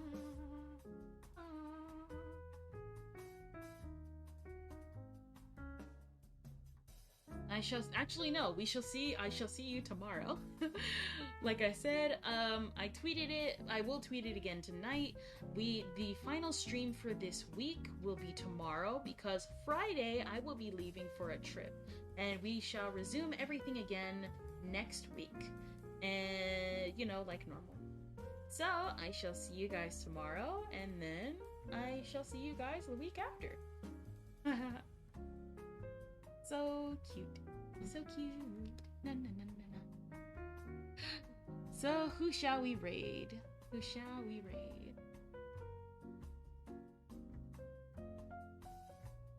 We shall pick a channel.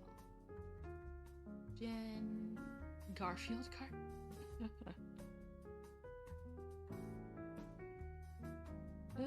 Let's go to Ashton Martin. Garfield card. Alright, we'll do a reindeer raid. That's what we'll do. We'll do a reindeer raid. Hold up. Let me go to the chat. Go do a reindeer raid. For a deer. Unknown raid. Unknown raid. Select all. Let me paste. Let me see.